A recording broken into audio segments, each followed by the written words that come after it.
Oh, yeah. Oh, yeah. Get fired up. Let's go. There we are. There it is. We're live. We're local. We're late breaking. This is how we do it, Montel, on the BCX. It's a Brian Campbell experience. Get yourself excited.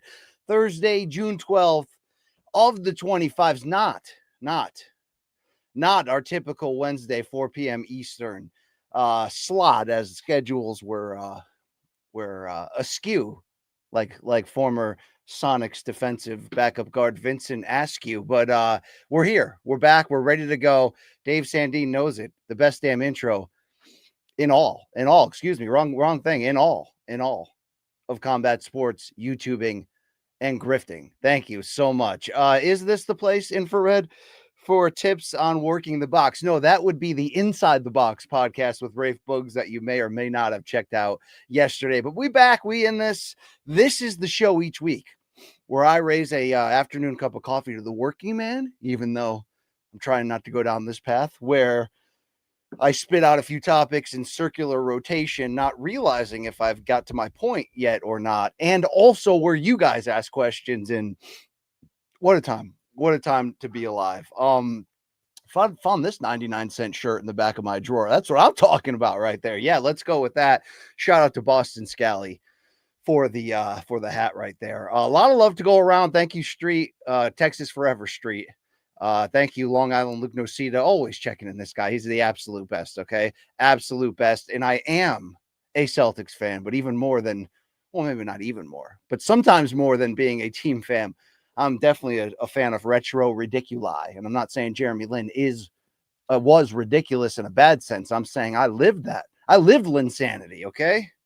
People don't know about that infamous ESPN Jeremy Lin headline story. I was sitting next to that guy at 3 a.m. when that happened. Okay, that's my guy. That's my guy. Big time accident right there. But shout out Ant Feds. We love you just the same. Hey, we love you guys. Thanks for tuning in. All the hardcores, all the Just Bleed Radio guys. All right. Shout out to all of them.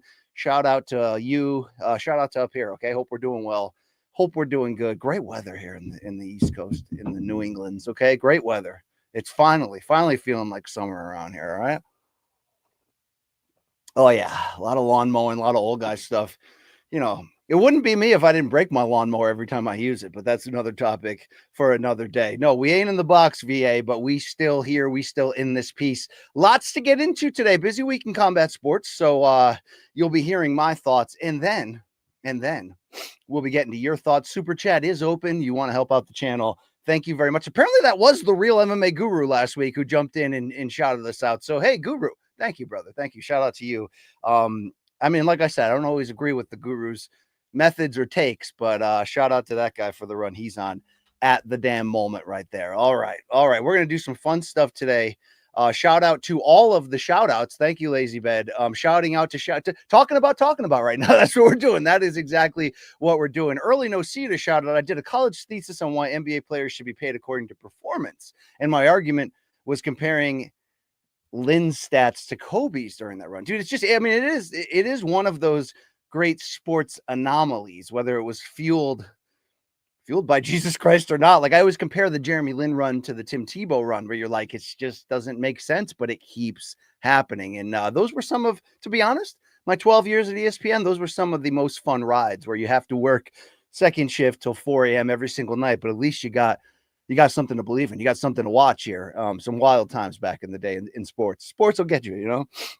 Sometimes I wish I didn't work in sports as aggressively as I did so I could still be a sports fan, if you know what I mean. But that's, again, more topics for more other days when you're one day sitting by the fire pit with BC over a nice cold one, all right? Whether you got there by tying me up and stealing my organs first is really up for debate, okay? It really is at this point. What are we talking here? Guru is the definition of young MMA fans. Yeah, in a lot of ways. How is he that big, though? You see pictures of this guy? He's just a monster, right? Also, Street 1234 BC. I just got August and Everything After on vinyl, the fantastic Counting Crows debut album. Forgot how incredible. Guys, please. Luke, I remember back in the early MK days, Luke would clown me when we do the, random DMs from Donks. What's the top 5 albums of the 90s? And I'd be like, you had to be there, maybe. But August and Everything After by the Counting Crows is not just one of the greatest debut records in rock and roll history. It is still to this day. I think it's one of the best depression records there's ever been. You know what I mean? You know what I'm saying? Like, this is my depression. I'm going to walk it out. Let's walk it out together. That's what that album is. Perfect Blue Buildings. Come on. Get after it. All right. Get the hell after it. What do we got early from Brody Moret? I've always been a hater, BC. I was preying on Tim Tebow and Jeremy Lin's downfall. Well, there you go. You can't love them all. You can't hate them all. There you go. In between. This is what we're going to do. We're going to talk today, back and forth. All right. There's going to be conversations in my head, in my mouth, maybe in the chat involving gross things like misogyny, but who knows? Who knows on that one right there? I got to turn the AC on in here. It's hot as a bee bag. So why don't you check out Keith Thurman while you're waiting, all right? Heard Keith Thurman was going to be here. Sounded boring. Found the man. Still sounded boring. Yeah, shout out to One Time right there. I don't think we're going to get any Reggie Jack and Zoe Abigail here today. I'm really trying my best to meet an adult, which means like put as many things behind the door to keep them out. Now, I was doing a live HQ hit the other day, and Reggie just came running full speed and knocked that thing open. But I stiff armed him to keep him off air right there. I mean, these are the first world problems of a professional basement journalist like myself. All right, like myself. He is the GOAT. Let's give it up for him. Let's throw it up for Reggie. Right now, though, I mean, it's sun coming through that backsliding door. So Reggie's in his glory, just sleeping there in the sun. That is how he gets down. And by the way, Ben Askren not dead. So continue the prayers for Ben Askren. But Daniel Cormier has first, I guess, accidentally, inaccurately reported that Askren was home.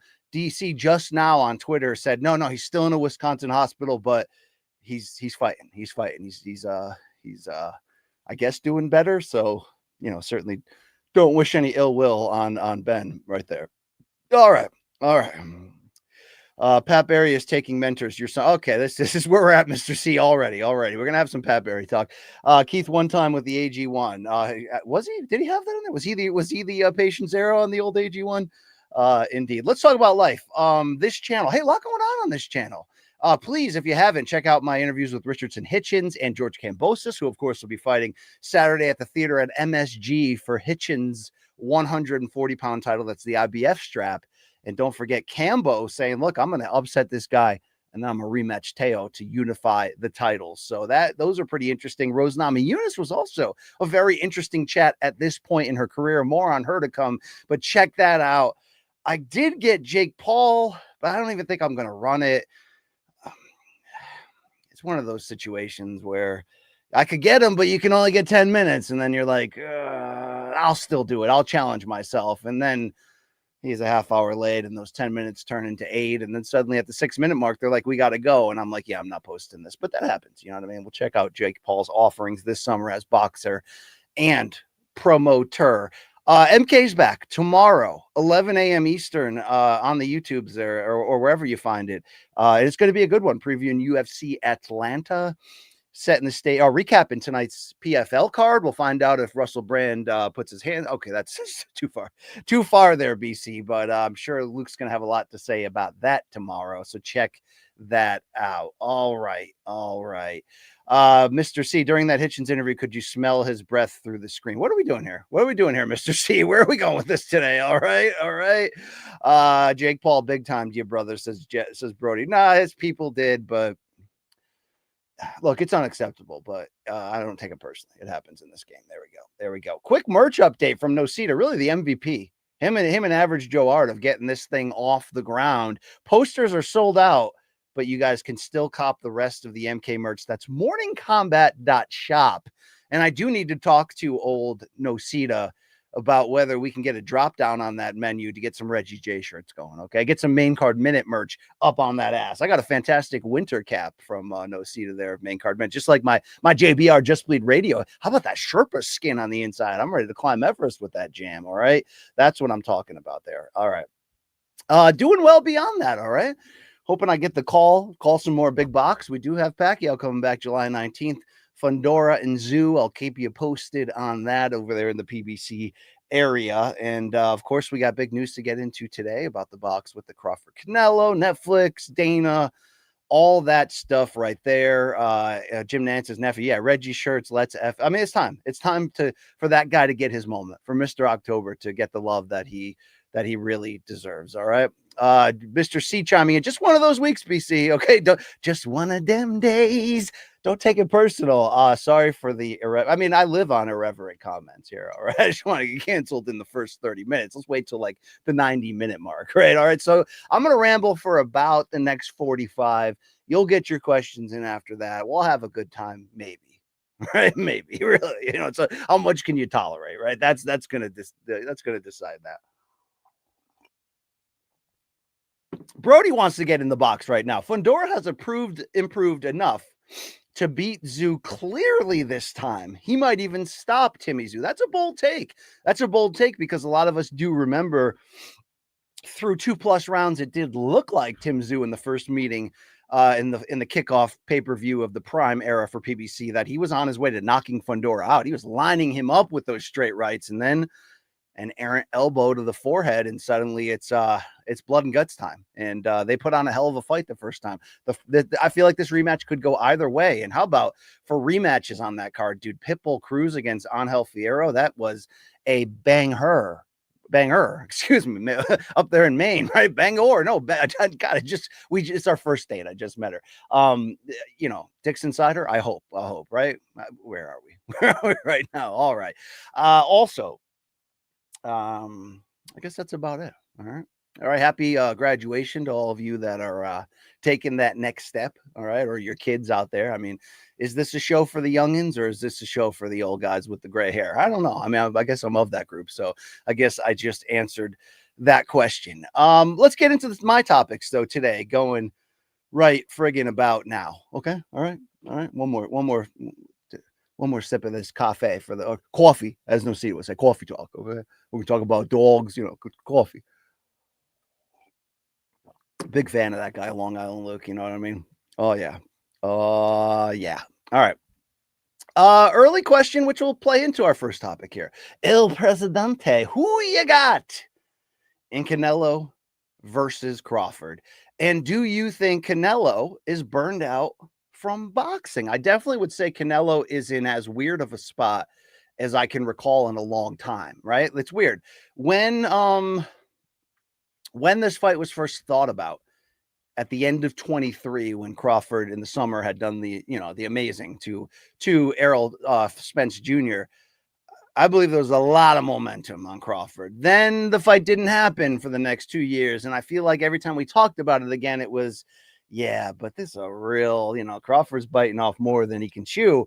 Well, what's happened since then? I mean, that weird fight against Williams School for Canelo on May 3rd, Canelo's unwillingness to, like, I don't want to say go for broke, but put in the extra effort to track down School. Does it fuel what El Presidente was just asking? Sort of a feeling like, I don't know if I want this anymore, or I'm disinterested. I'd hesitate to say I'm disinterested in the sport and that would affect Canelo's performance against Crawford. I just think Canelo was like signed with Turkey for the money, right? Was originally a Turkey adversary, maybe used Netflix and Jake Paul to raise Turkey's price, got the 4-fight deal, but then got a taste of what really happens when you sign with Turkey on his terms, right? And that means fighting at 7:30 a.m. in Saudi Arabia on Cinco de Mayo in front of 3,000 people against the worst opponent ever. So maybe that all played into Canelo just being like, man, this sucks. And the reports, if true, right? The reports in this case would suggest that Canelo straight up told Turkey two things. One, I'm not fighting on Fridays. I'm a Saturday fighter. So let's get that Friday at Allegiant Stadium on Netflix plan out of the way. I'm starting to believe that was the precursor of Turkey making that knee-jerk reaction of coming out and be like, no, the fight's on the 13th. And that led everybody to kind of, ponder and debate, or as he had odds with Dana and TKO. And Canelo also reportedly told him, and this comes from Canelo's mouth at a recent Spanish language press conference, that he's not going to fight in Riyadh anymore. He's not going to fight in Saudi. He did it once. That's it. He fights in the US. So Canelo putting that foot down is big for me. I think Crawford's got a really good chance. I don't think you can favor Crawford, but I do think he is that. I mean, that's why this fight to plus, 2 years later is still not only still happening, but still being talked about on the regular, because there's a belief that Crawford can pull this off. That if anybody can move up 2 to 3 weight classes and take on a living legend who has so many skills, but is getting a little bit older, yet Crawford's older than Canelo, but you get the, you know where I'm saying here, that he could pull it off. I think he's in this fight. I think he has a shot, but we still need to see with our eyes that he can handle the punching power of Canelo, that he can. Do I believe Crawford can go in and out on him and kind of, and really be on the move if he wants to, think like Amir Khan did for 4.5 rounds, 5 rounds before Canelo one punched him to the bottom district of hell. Okay. Yeah, I do think he can, but I don't think that's the way Crawford's going to try to win this fight. I think he's going to figure out the areas when he can stand his ground, show that backbone. He's taken a lot of time off, just that one fight at 54 in the last 2 years. So I think he's rebuilding his body. I think he's going to be looking to come in there and punch, actually. So I don't know if he can do it. This is the right time, though, to fight Canelo. El Presidente asks, is the motivation down? Something's down. Okay, what's down? The hang down is down. It ain't up, right? I mean, he's ducking folks, right? I mean, Brody Moretz straight up. He's ducking the fade with Bennett. He freaking is, guys. And I love Big Saul. You know this. But maybe for Saul, I don't really want this Crawford fight, but I really don't want the Benavidez fight. So I'll take this. I'll keep everybody happy. I'll make a shit ton of money. And let's say this now that we transition into the actual point of this topic. And that it's back on. TKO is going to run this pay-per-view. Dana White, we saw the announcements this week. It will be on Netflix. It will be on Saturday. UFC, maybe it took the Guadalajara arena not being ready, or maybe it was the fact that they didn't really have a pay-per-view main and co-main event available to them. Them moving the Noche card out of Guadalajara, putting it as a fight night card, moving it off the date, an additional week. That's smart moves by them. That seemed to open up the door. The biggest news, though, on top of the really big news that this is happening and that tensions, if they were there, have dissipated, in my opinion, is what we got out of the MMA draw this week. And if you're not subscribed to the MMA draw or even reading portions of the free portion, and you are in on this type of inside baseball business talk in the combat game, you're missing out on a lot. And believe me, I wasn't like tied into the bloody elbow era. I read things on the site. I knew of it. I knew, prominent people I know and have worked there, but I just wasn't in on it. I'm in on this era of the MMA draw. I'm in on what Zach and Nate and all those guys are doing. And the piece they had this week from that guest sort of ghostwriter who's heavily in the business, but doesn't seem to want to put his real name. What does he go by? Blake Avignon or whatever. Dude, that was a very interesting piece. And I've talked to this guy offline just to kind of, feel out who he is and some information. And it's an interesting take that it took, once again, TKO going to the bullpen and calling Nick Khan, per this report on MMA Draw, to settle the differences between Turkey, Dana, and Netflix. Do we know for a fact that Turkey caused some big rift between Netflix and TKO and mouthed off to some female executive? I have no idea. We don't know that. But I do believe that something bad happened here. There would be no other way that Turkey would just jump the gun and put out that Sella's promoting it and make it seem like Dana's not part of it. I do think a big part of that was Canelo putting his foot down and Turkey being like, okay, I want Canelo in the spot. I need Canelo in the spot. Let's make Canelo happy. I think that was part of it. But it was interesting reporting from the MMA Draw on that it actually took Nick Khan, the same guy so if you're not up on what happened in WWE, which is obviously also TKO directly related, when they fired R-Truth to cut, they're continuing to cut people. They're doing what they're doing in UFC, right? They're just finding every way to save money while making more. Let's put an ad on every inch. But when R-Truth got cut, the inside story came out when he made that surprise return at the Money in the Bank pay-per-view, that WWE realized they had made a mistake, saw the fan reaction, saw that basically the pro wrestling world was taking the same nasty, aggressive stance against TKO that the MMA world is really starting to do. Not everybody in the MMA world, but the educated ones. I said that, the educated ones. And to see that they needed Nick Khan to come in and get that deal done, giving R-Truth ultimately everything that he wanted, a big payday, the opportunity to use his real name for this final run to help him when he inevitably transitions back into maybe AEW or wherever the other offers are. Khan became that righty in the bullpen, it seems, to put out this fire. But let's put that fire behind us, okay? Because now the fight's on. What does this mean? It's certainly big for boxing. Do I want Dana in the box? I've ultimately realized I don't. I don't want TKO and Dana in the box. Not in this setup. But do I understand that the TKO machine, Dana's pedigree in promoting, that it's not like this is day one of their prospect league and they're trying to tell you that we're taking over the world. You know, that may happen in 6 months to a year. This is Turkey taking everything he already has and just giving it to them and say, show me what you can do. The reports are that it will be at Allegiant Stadium on that Saturday, September 13th, and not UNLV football.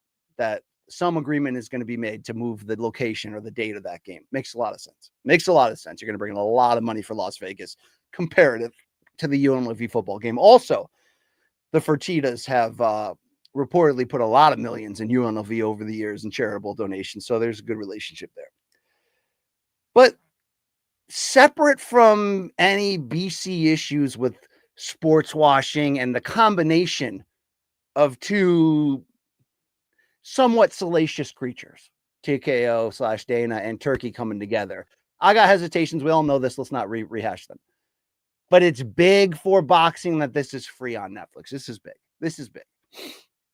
I mean, Jake Paul, Mike Tyson, for all the scars it provided, was also big. You know, look what it did for Serrano and Taylor and that record-breaking audience, and the fact that they're now going to be on Netflix. We know that Netflix is here only for the really big events, whether it's like Jake Paul Super Bowl level fight, whether it's, you know, we think UFC is going to get some portion of a Netflix contract for the new MMA deal, but we assume that it would be just like this for the really big ones. And by the way, is this somehow connected to Jones Aspinall not being announced yet? Even though there's just as strong of an argument, and I have heard Ariel Helwani's reporting on this. His reporting is that John Jones got the number he asked for, but was still like, whoa, hey, I don't know if I really want this fight. I still, even though I'll believe that reporting.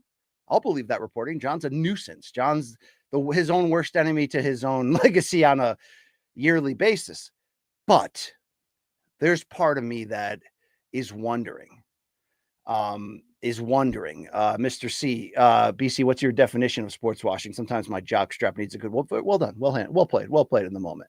There's part of me that's wondering, as despicable as it is this all about them holding out Jones Aspinall as the, hey, Netflix, come on in, get part of our deal. This is your free debut. This is your, I mean, that is very JDS versus Kane 1 live on Fox. There's precedent in that. All right, that's not related, to this topic directly. I'm interested to see what TKO and Dana can do. It's not lost on me that this is good for boxing. Netflix has the biggest reach. Who they're going to put on that undercard will be interesting. I don't know if you saw that video from Turkey where he's basically like, these two are the two big stars, Canelo and Crawford. All the other fights below them, we need young talent. We need... What he's trying to say is we need showcase fights of young talent. He even put out a wish list of the kind of guys he hopes to get on there, like Junto Nakatani, Abdullah Mason. Will that happen? I don't know. I mean, it's certainly possible. When Turkey calls up your promoter or goes to you directly and it's like, here's a record check for a fight you should win, you're probably going to convince your promoter to say yes. In a lot of cases, we're seeing promoters, even PBC, be like, okay, I can't match that or give you a bigger fight, so why don't you go take that? We'll take our percentage. We'll move on. But I do hope, like, was Paul Tyson it? No, it wasn't it. It was enough to get people in. It wasn't it. Taylor Serrano, too, right below that. That was it. That was it, right? Surprisingly, Mario Barrios, Abel Ramos, that draw, that was it, too. That kind of built the momentum into that. Let's hope on the undercard that we get the right mixture of young fighters who could use this type of close-up with the big general audience. Chinchilla sliding in. BC, did you get the call for Pacman Barrios? Not yet, but I don't see any reason why I won't, but you don't count your chickens. We're working on a one fight one deal at one fight at a time deal at the moment. So we'll see what happens there. Letting you guys on the inside. I want to be calling that. I hope to be calling that. I expect to be calling that. And it'll matter to me in my career arc. That's a big night. That's a big night at the fights. I'm excited about it. All right. So let's see what happens here. Let's hear from Brody again. BC, we should all meet up in Vegas for Canelo Crawford. Wow.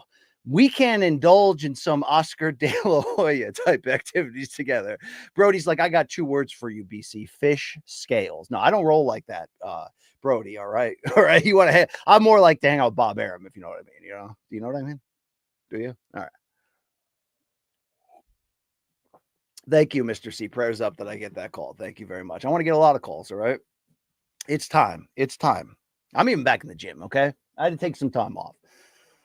Last year I was in the gym almost every day last year, right? Just an unbelievable commitment to what's the last stone I've yet to unturn in my singular pursuit of greatness. And it was, it was fitness. I did it to open up my mentals, but I'm doing good now. I'm back. I'm ready to go. I'm back in training camp. All right. I'm ready to take over this world. I'm ready to take over. Let's go. Let's go. All right. I feel like I'm talking into a mirror right now. Is it me? Yeah. All right. I'm trying to star as many of these good questions as I can as we continue on. So, interesting call, by the way, Brady. I don't know if I'll be there at Crawford Canelo. Would that be a big enough fight in this era for CBS where I don't I don't travel a lot for CBS these days? Is this fight big enough where I could? Yeah, certainly potential. We don't travel a lot for Morning Kombat right now in this era, but is this fight big enough that we could? There is certainly big potential. Interested how it looks in the dome in the US in the stadium. I'm hoping this is something that Dana White goes into saying, I don't want this. I don't like this. Oh my God, I just did awesome with this. Yeah, let's put Jones Aspinall in a dome. Let's put Ilya Islam in a dome. Let's put Connor's return in a giant football stadium. I'm hoping that there's a chain reaction in there. That's just me as the super fight fan. All right. Who knows is here. Just joined. It's always good to ramble after 2 hours in the type box. Yeah, get a cigarette, 2-hour ramble, whatever you got to do. All right, there we go. There we go. Brody back at it. They might not let you in the building with all. Well, look, it's a combined Dana and Turkey show, which it is. Yeah, they might not let me times. I may be in the holding cell beneath the arena there and there. Yeah, I haven't been going out of my way to attend any ring mag cards or whatever. Who knows at this point? But look, I'm trying to do my best honest job I can in this role. And that's where we're at. That's where we're at. All right. All right. In infrared, if you get the call, will you stop jaying the peen before the fight? Wow. Wow. All right. I mean, look what it did for O'Malley. All right. All right. Don't stop believing. Okay. There you go. There it is. Yeah. Yeah. Thank you. Curdled Locket. That's a sick mug. Old school. I don't even know if we sell this on the new site. We might. I'll have to ask Noseda on that one. All right. So, yeah. Lazy bed slide in. The only way you stand out as an MMA podcast now is through sensationalism and preposterousness. That's one of the methods these days. I mean, the algorithm, if you will, has changed in MMA and boxing media in terms of how you get ahead. I still think you can get ahead with honest, passionate takes on the topics, mixed in with some, wash dad humor. I mean, that's the formula for Morning Kombat right there. I still think that formula works, but it ain't easy. All right. We all can't be the schmo and Nina drama, nor should we want to be, right? There it is. One more merch throw out there from No Seat if you haven't seen it. He wants to know what the donks want merch wise. We do take your opinion seriously in this regard. So there we go. I've been up and down on Bud Crawford and Canelo in terms of, do we need it? I don't really want it. Is this just a bad substitution for the Benavidez fight?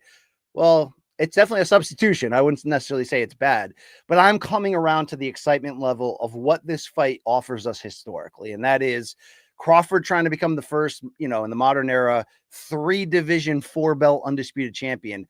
But when you add in, like we talked about last week, under the question of, where would Crawford's true legacy go if he did that? That's the question here. I mean, what he really is moving up essentially 3 weight classes for this. This is one of the more unprecedented attempts at greatness that we've ever seen. I don't want that to get lost through all the business BS of, and all the who's zooming who got Netflix mad. Enough of that. The fight's signed. Let's now focus in on what we need to focus in on. This fight still matters. This fight still really, really matters. And whether or not you want TKO to take over the boxing space and produce a third Mansopsony, and I think this would be the hardest by far of the three for them to pull off. There has to be a part of you as a fan that at least is saying, if we're going this direction, then bring it. All right. I want big time production. I want it to feel and look like an English soccer stadium with AJ and 80K, right? That's what I want to feel here. So let's go. We got the right players, not talkers. Canelo and Bud aren't going to sell this through trash talk, nor should they have to. But this is big. This is prominent. Are they aftermarket to some degree? Well, yes. And so were Mayweather and Pacquiao at 38 and 36 when they finally fought. Much different circumstances here, but I'm fired up. All right, I'm fired up. All right, there we go. Remix. Only BC can pull off a beanie, then the boomer racer cap the next day. Look, I got all the old guy hats. Okay. If you're going through a midlife crisis, get through it. Okay. If you're coming on, let's go through it. All right. There we go. And yes, Noshita, Reggie teddy bears would really be appreciated right here. That's the first topic. Much more on that on Friday's MK. The next topic of conversation right here, right now. What the hell are we talking about here? Let's go, right? Let's go. All right. My idea, it needs to be implemented. My long-running Kayla Harrison-based idea of, with the apathy of women's MMA, the lack of depth, the fact that the UFC just kind of quietly got rid of women's featherweight, a division that was barely ever held together to begin with and only created for Chris Cyborg, that to fix all of this, it's time to go with a women's heavyweight division. And under my original idea, it would have been, and maybe this is unfair to some, you set that weight from 135 to 155. In my mind, back then, I said it would take care of filling in. You never have depth at 35 anymore. 45's been a dead zone. Now it's actually dead. I thought, hey, just combine it all, because then you are not dealing with tough weight cuts, especially for some of the older names lingering around. Then you really have a new, interesting feel, because there's no women's heavyweight. There's no, let's go up to 265. But could you have that here? I'm wondering now, given that Kayla Harrison just won the title at 35, given that Amanda Nunes is coming out of retirement, we finally have a big fight on the women's side. Should I alter that a little? Should it really be instead 145 to 165? However you want to slice it. I'm really starting to be of the belief that the UFC should look at this and go, we may not have a long window of makeable fun fights or an era here with actual business to be had in the women's divisions, but specifically right at 135 where you've had no business. But with Kayla Harrison being such a unique, special athlete and somebody, one of the rare people who can actually bring a legitimate, inspirational life story to the table and be a, prominent figure, not because of trash talk or because of, overly selling sex or whatever, just somebody with a really good story, hard worker, two-time American, gold medalist, all this stuff. If you're going to leave this at 135 and not have any titles above that, you're going to shorten the length of how long she's going to be able to operate and how many big fights you can make with her if this is indeed her era, her time. So to begin with, I think when they're looking at Harrison Nunes, I don't see the need to do that at 35. So I think you either fold 35 into this women's heavyweight idea, or, and maybe this is kind of hard or if you just allowed Kayla to give up that title and Amanda versus her is either the return of the 145 belt, which would be the easiest thing to do, or the launch of this, again, heavyweight. It would leave 135 with even less going on there. So maybe, again, maybe the 135 to 155 window is the best move. But why wouldn't you do this right now if you're UFC? Wouldn't this be the best possible chance to get, maybe, even though look, I know that I make this comparison a lot, that Vince McMahon can get into, beefs with people and he'll always let them back in if it makes sense for business. Dana White is holding up a lot of this with his passion for grudges, right? And if you turn on him once, you're dead to him. So Ngannou will never walk through that door. It's going to be bad for business in the TKO era if Dana's allowed to carry this out. Now, maybe he's not allowed, and maybe he's not even at the controls. Maybe all these things we're hearing actually is true. That he's really just the figurehead, the influencer, the face of the brand right now. Either way, if you've got the potential for Kayla and Amanda now to fight 1 to 3 times, Pena's still lingering with a name. Shevchenko, in all likelihood, maybe could move up and try a 2-division run. What about Larissa Pacheco, who's one of the top 145 to 155s in the world, but really has nothing going on and no home at the moment? If you went to that heavyweight, would you allow it to actually create a division with names in depth? Would you get some of the better fighters who can't do the impossible like Kayla's doing, who know they have no freaking chance of making 35? And oh, by the way, we have no 45 division. Why wouldn't you do that? Why wouldn't you launch it with Kayla Harrison? So that's just my 2 cents. I think the time is now for this. All right. Let's hear your thoughts. Mike Conlon coming in. There's nothing at 145. Who would the winner fight afterwards? You're going to fight for a belt in a division that doesn't exist and won't be meaningfully defended in the future. Yes, that's why I think you use this opportunity to launch heavyweight. So you have more of a window of weight so you can get more names. You can get aging names that can't cut anymore. You can maybe bring back, like I said, Cyborg and Pacheco and actually have the best fighters in the world in there. I don't think it's going to be worth it for them to maybe try that. They'll look at it and go, yeah, I mean, we'll play up Kayla, Amanda, but what else do we have after that? Well, you're not going to have anything else after that if you don't have a home where you can do this. I'd rather 35 be folded into heavyweight, and that is the 3rd women's division, and we just see what we got from there. That's just my 2 cents. I think you have a special athlete in Kayla with visual limitations on how long she could be or should be doing this. I mean, when you literally have somebody saying, I couldn't take a day off in training camp, I had to run 6 to 8 miles a day to make sure I kept the weight off. I had to be on a full extreme diet for like 6 months. And oh, by the way, on top of that, right? Just to have a shot at making this weight, I also had to do 2 training sessions a day. And as she's going through hell on Thursday night for a winning fighter to basically reveal in a post-fight interview, either in the cage or at the press conference, that it almost was a miracle of God. It was almost like divine intervention that she made the championship weight. Because, when you're cutting down that low, the difference between 136 and 135 is a lot. So I don't know. Maybe they look at Kayla's age. Maybe they go, it doesn't matter. Maybe they go, we're fine bringing back the 45 belt until both of these women go, and then we'll just quietly let it go away. I don't know. I just think the time is now. But that's just your boy BC there. There we go. A lot of people saying, BC, who are the names? Who are the people you're going to put in there? I don't know. Maybe you'd get some. I mean, what else do you have going on at 35 after this? Nothing. You got nothing going on. That's why Pena's like coming out in the media and going, yeah, I think I'll get the winner of Harrison versus Nunes. And we're like, oh, dude, come on. You got to win a big fight once in a while. Or you got to be active and actually earn this. But then again, against who else is there? Rocky Pennington ain't running through that door to win the title again. Like, you know what I mean? So I don't know. We're just thinking out loud here. I've always had this connection to women's MMA that doesn't involve the goofy MK ways you think it does, like OnlyFans subscriptions and all this BS. Maybe it's that the first fight I ever covered in person, which was at the tiny, Hard Rock, or was it the Pearl at the Palms? Whatever, one of those 2 tiny theaters in Vegas when it was the 2014 Tough finale. So, the first fight card I ever covered in person was Rose versus Carla 1. And I think it was the fact that I was so blown away at 2 things. One, how quickly women's MMA became really exciting once it got a chance. And of course, it's helped by the Ronda factor. Of course, it doesn't happen without that. But even beyond Ronda, it was like these competitive, fun, kind of gnarly fights. Think Miesha Tate Katzengano. Think Rousey Tate 1 and 2.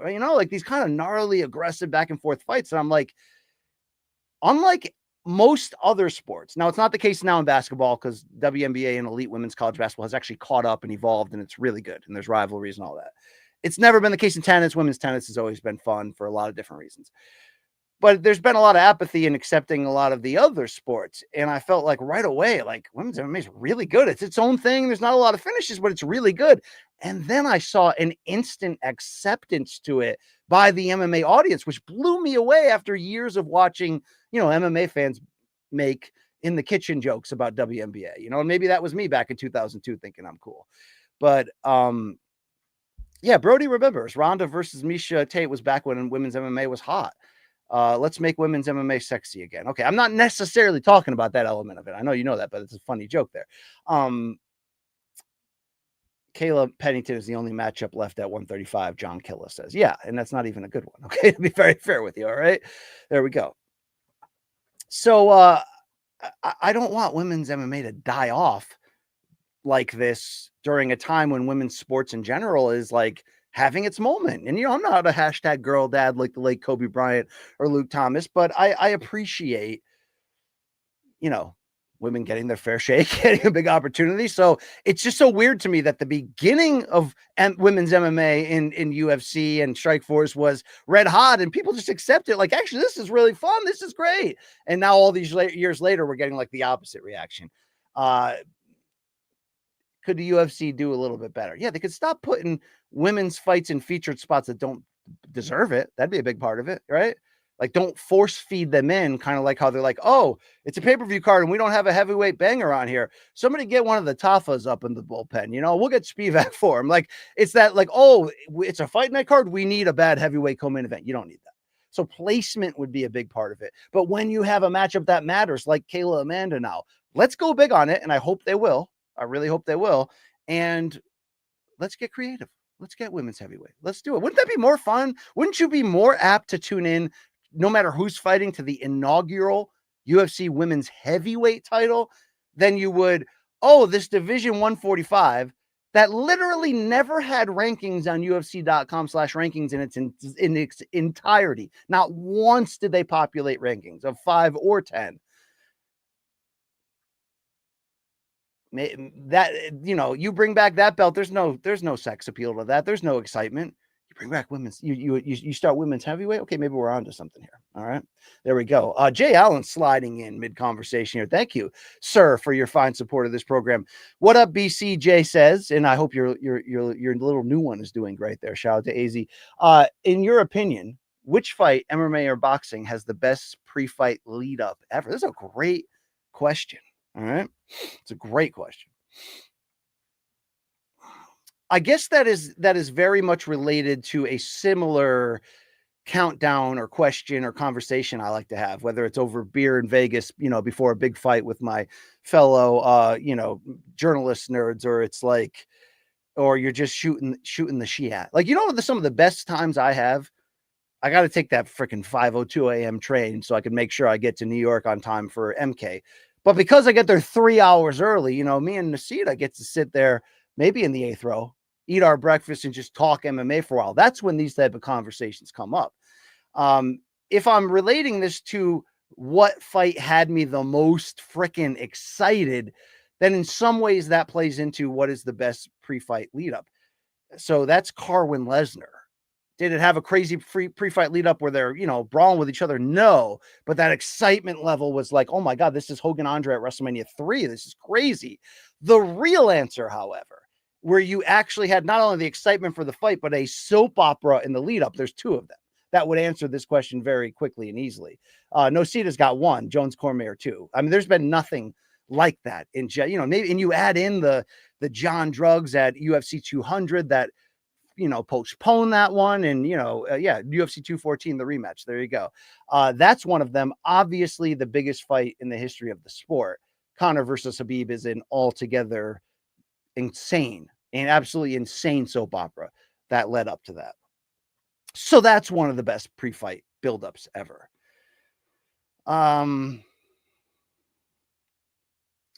Rampage Rashad, a non-title fight in a main event. 2 tough coaches, and at that time, 2 African-American stars did over 1 million pay-per-view buys in that era because of how crazy that buildup was, the personalities between them.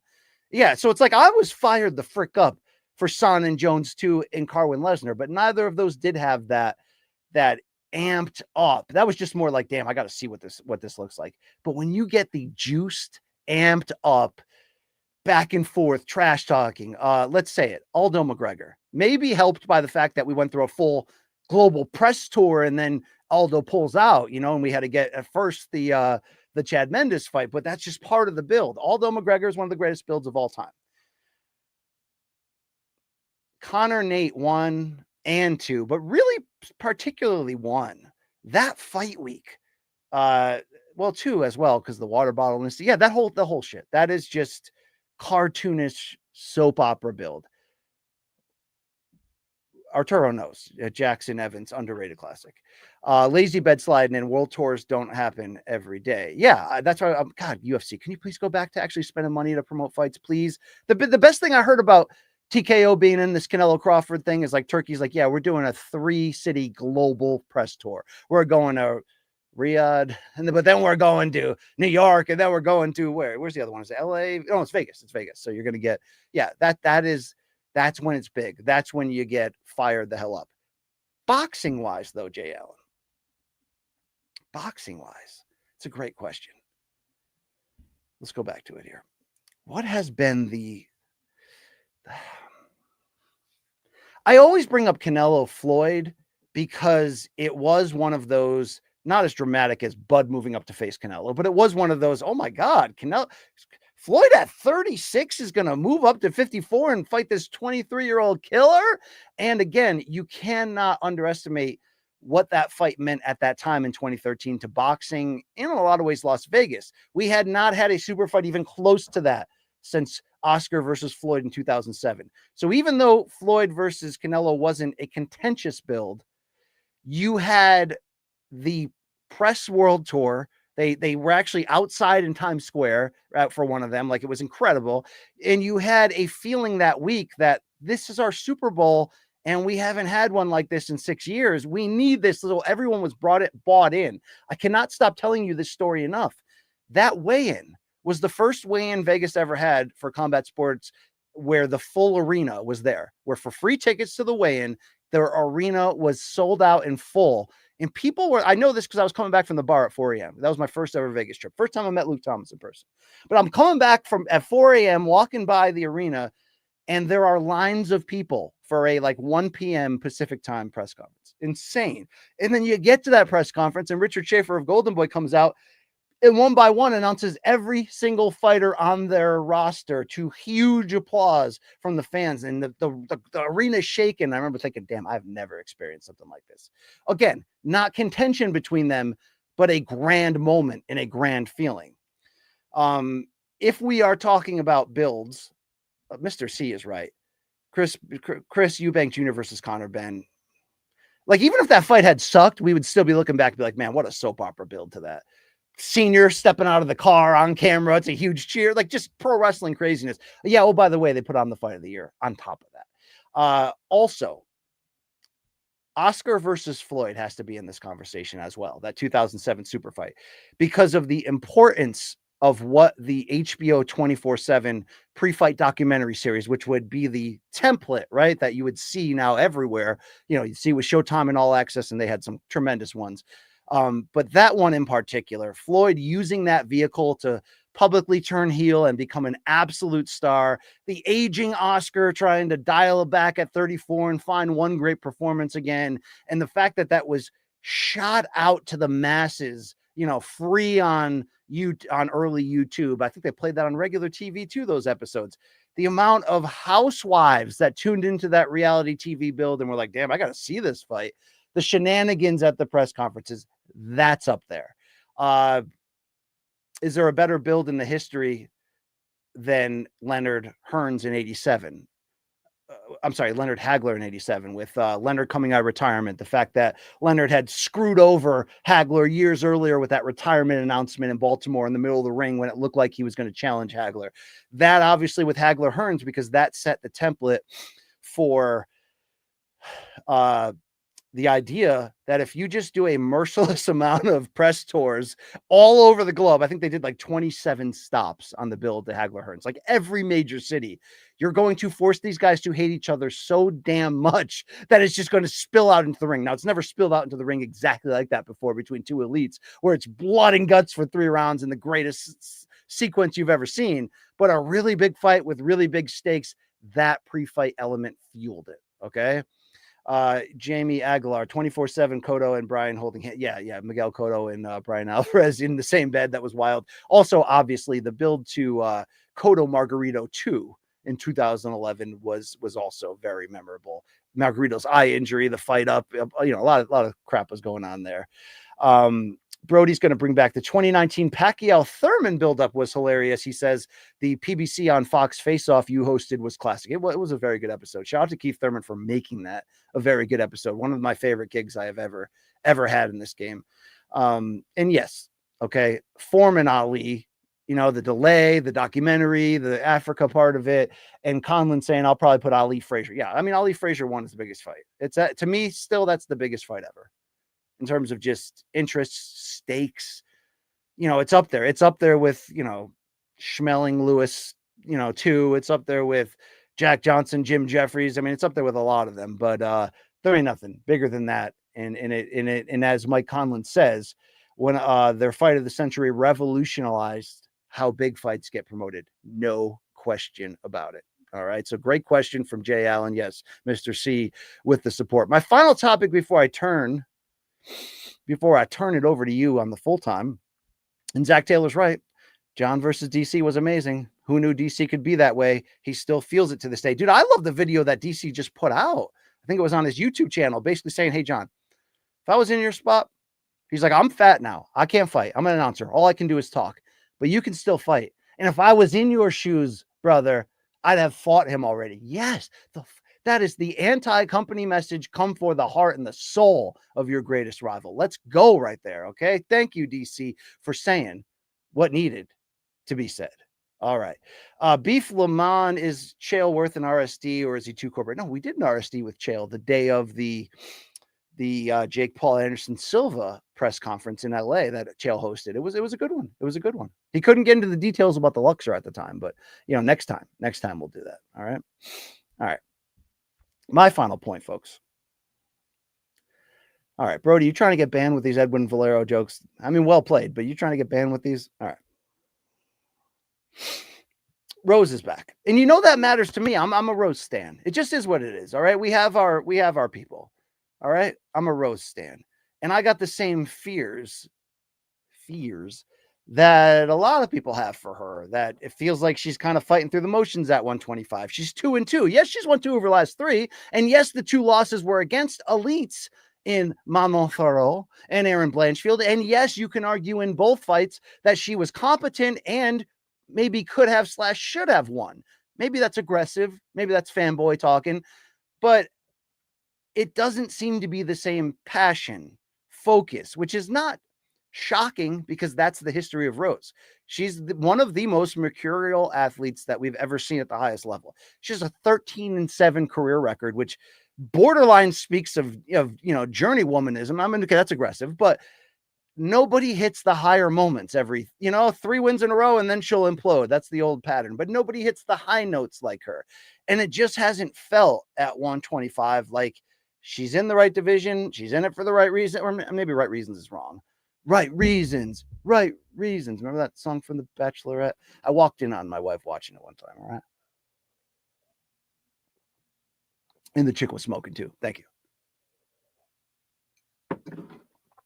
Yeah. Cosmo Kramer, BC's head shape is perfect for that. Yeah, I got one of those weird Rip Hamilton heads where the back of it's longer. Hats never fit right. Most hats, I can't order hats online because 75% of the time it's like a beanie on top of my head. It's got to be a fat head. It's got to be a fat head. All right, there you go. Mr. C, I love Rose. She lets you in. She fought incredibly in many fights. Hard not to be a fan. Yes. And that's the reason why I have so much respect for her, because she faces this same battle of mental anxiety and doubt that we do in our daily life. Yet she faces it so openly in like this insanely dangerous sport and has failed spectacularly at the highest level, somehow puts herself back together and then comes out and can be the mother effing best and look like the greatest 115 of all time. And maybe one of the greatest at her peak female fighters we've ever seen. And that's not hyperbole. That's the real deal. Holyfield right there. But I've got, even though this is a matchup against Miranda Maverick, where Rose is ranked 6th, Maverick's ranked 12th, they got a sparring history over the last 2 years. I'm sure Rose is the better fighter, has handled her. She said to me she knows her tendencies. Yeah. So I interviewed Rose this week on the BCX. It is candid. Check it out if you care. It is very in-depth. I have to say that I mean, Brody's saying what a lot of us are thinking, right? I think Rose is past it. Hate to say it. She is, though, 32 years old. And the way that she framed it is interesting. She claims that Pat Barry has been all over her in letting other fighters off the hook during this run at 125. Maybe over respecting their abilities. Maybe just not, believing in herself enough. I mean, even during the interview, she's trying to find the words to really properly encapsulate. And she's like, I hope I'm not crazy. I know I'm not crazy, but she feels like she's right there. She's this close. Now, when you have a name, when you're a former two-time champion, you're going to get to title shots quicker than others just for marketability reasons. And, for all we know, had she beaten Thoreau in that debut at 125, in which she broke her pinky in the first round and took a while to adjust to that, but was kind of putting it on Manon around 3. Yet people don't believe me when I say that. No, she was. If she had won that, could she have been almost in an instant title shot? Maybe. Same thing as if she would have beat Blanchfield for her 3rd consecutive win last fall. She probably could have been on her way. She believes that it's 1 or 2 more wins from getting that title shot. Depending on who's champion, it's, who knows? It's interesting. Would she have to go through Manon a second time? I don't know. But she still believes she has the hunger. She still believes she has enough fight left in her. It's just getting out of her own way and unleashing it. Here, though, is the biggest issue. Where's Trevor? Where's Trevor Whitman? When she moved up to 125, he stopped appearing in her corner. And you heard it was, because she prefers to train closer to home and blah, blah, blah. And maybe that's all part of it. Or maybe there is some level behind the scenes of this relationship's no longer working. It's just better if Pat runs the show. And I'm not here to light up Pat Barry, like whatever. But she's not the same without Trevor, whether that is the game planning, the striking technique, or just the confidence. Now, I know that in reality, Pat Barry's her full-time hype man, but there just seems she looked like a different type of fighter with Trevor at her very best in her corner. I don't know the dynamics behind it, and I didn't ask Rose to really, paw through that. Yeah, BCP preaching now. I'm trying to get real with you. That is my biggest concern and question with her. I'm not saying she has to dump Pat like some of you are. Okay. Yeah, I see you in there. I'm just saying, I think that a different head coach would probably be the thing that can take her out of the slump. Now, should she beat Maverick? Yes. She beat pretty handily Amanda Hebos and Brian Ortega's old girl. Who are we thinking about here? Memory just, you know who I'm talking about. All right. She beat them because she's a better fighter than them. She's a better fighter than Miranda Maverick. She should win. But the whole question is, can she get back into a title fight? I believe she can. Whether she wins that.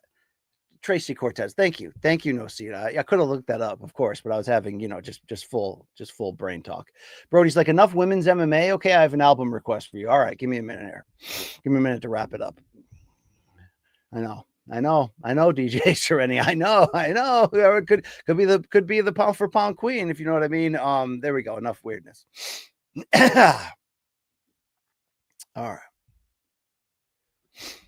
I just saying, we'll see. We'll see on Saturday. We'll see. I would like to see her against Valentina for the title. She told me, Rose did, that under any circumstance she wants to fight Weili again. She just wants to continue to prove that, no disrespect, she just wants to continue to prove that she's the better mixed martial artist, and she would love to get a chance to fight for the title at 125 if Weili's holding it, which is possible. It is possible if UFC lets Weili cut the line ahead of Natalia Silva. I wouldn't be mad at it. We'll see what happens with that. All right. Enough of that. Okay. We're going to turn it over to you guys now. It's your opportunity to be heard. Get your questions in. The super chat is open. Appreciate it at all times. Anything you do to keep the lights on here and help the cause. But if you just want to chat for free, let's chat for free. All right. This ain't consensual prostitution. All right. It's just a bunch of friends hanging out or something like that.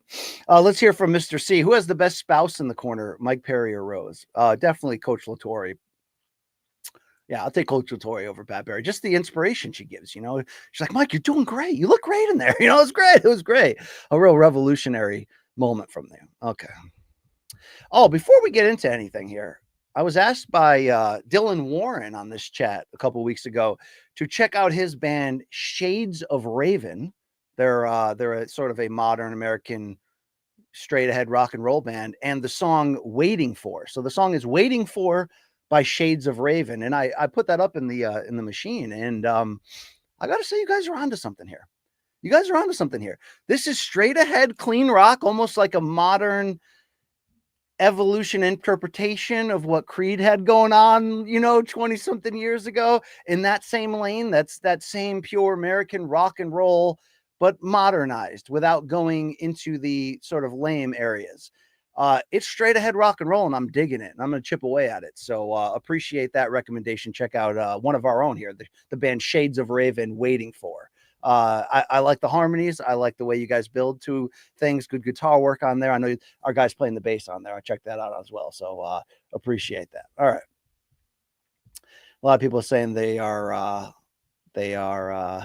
Rose haters here. All right. It happens. Zanny Pacquiao, BC, I just got home after traveling for 2 weeks. What are the first things you do after a long trip once you are home? Okay, so number one is get tackled by the dogs for like 15 minutes. And it's an epic, amazing. And if you have animals, I've got 5 of them. It's just one of those moments. The cats come out, Reggie's screaming at me, wants to play with the stick. That come home moment can last for a long time. And, you'll get covered in kisses from the dogs. It's one of those great moments. I'm looking to shower right away. Okay, because nothing makes you feel grosser than being on a train for 3 hours or a plane for longer. Then I certainly want to start the laundry. You know what I mean? Take out the nice clothes, see if I have to run to the dry cleaner or not. But to really answer your question, outside of reconnecting with my family, having dinner, my focus is going to be on Fortnite. Okay, there's been a gap. There's been a void in my life. If you're telling me I can sit in the basement office recliner, jack up the Fortnite, turn on the record player, yeah. That's my happy place. That's the safe place where BC can sit. I mean, they checked my recliner. It is row 8 certified. Okay, there you go. Also, 9:15 a.m. toilet explosion. Yeah, toilet explosion is probably the second move, to be very honest with you, before the shower, before the unpacking. Right? Yeah. All right, Mr. C. Okay, we're off of that. We're off of that. There we go. All right. Let's hear from Reggio. Russell Brand was legitimately one of the least 10 likely people I would have thought to see there. You're referencing PFL Nashville, which is tonight. Unfortunately, what is it, like an 11 p.m. main card start? Something absolutely absurd like that. But they're in Nashville. I don't know the venue, but I don't think they're in like an Apex. I think they're actually somewhere. And what did we see last night? Giddy Don Davis sitting in the middle of the smart cage with Russell Brand, who was just, days removed from in court, fighting off sexual assault. I'm not even that deep on that story, but to see PFL just being all giddy and excited rolling out. It's like, how smart is your cage to realize you shouldn't have gone public with that picture? All right, there you go. I didn't expect it either. I mean, am I up in arms of it? No, but it's, after PFL actually had a good week of PR, right? It actually $25 tickets. We're getting out of the Apex. We have an app for our international shows now. And, oh yeah, by the way, Usman doesn't want to fight Paul Hughes a second time. That's a problem. You don't have to be in Austin. You don't have to be in Texas to know that's a problem. Okay. But all right. Yeah. It was not on my bingo card either. Lazy. All right. Let's hear from Dana Blanco. That means Dana White. If you're just checking it out. Last week on MK, you teased us with something disgusting, disturbing about Luke. I know Nosita and I were shocked that Luke had the Luke was like, wait, don't share that. Don't share that. Can you share that here? It seemed restroom related. Guys, yes, it was restroom related, but I will respect the wishes of my cohort there. He shares enough Joseph A. Banks stories that you're not far off, right? You're not far off. There you go. All right. Mr. C, is Usman ducking Hughes? Something's going on here.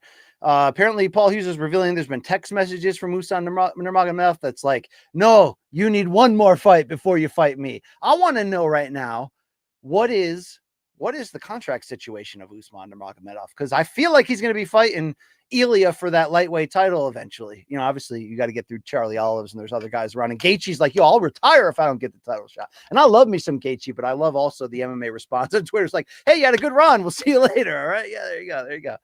All right. I don't. Yeah, it does seem like he doesn't want the instant rematch smoke. I'm wondering if it's some kind of weird strategic, I only have one fight left in my deal and no one knows that, I'm out of here. I don't know. I don't really know what's going on, but it's certainly not a good look for PFL when that's one of their no-brainer wins that they can throw out there, right? I mean, it ain't easy. It ain't freaking easy, okay? Do I want the PFL to win? Yeah. Do I laugh at their comical mistakes? Yeah.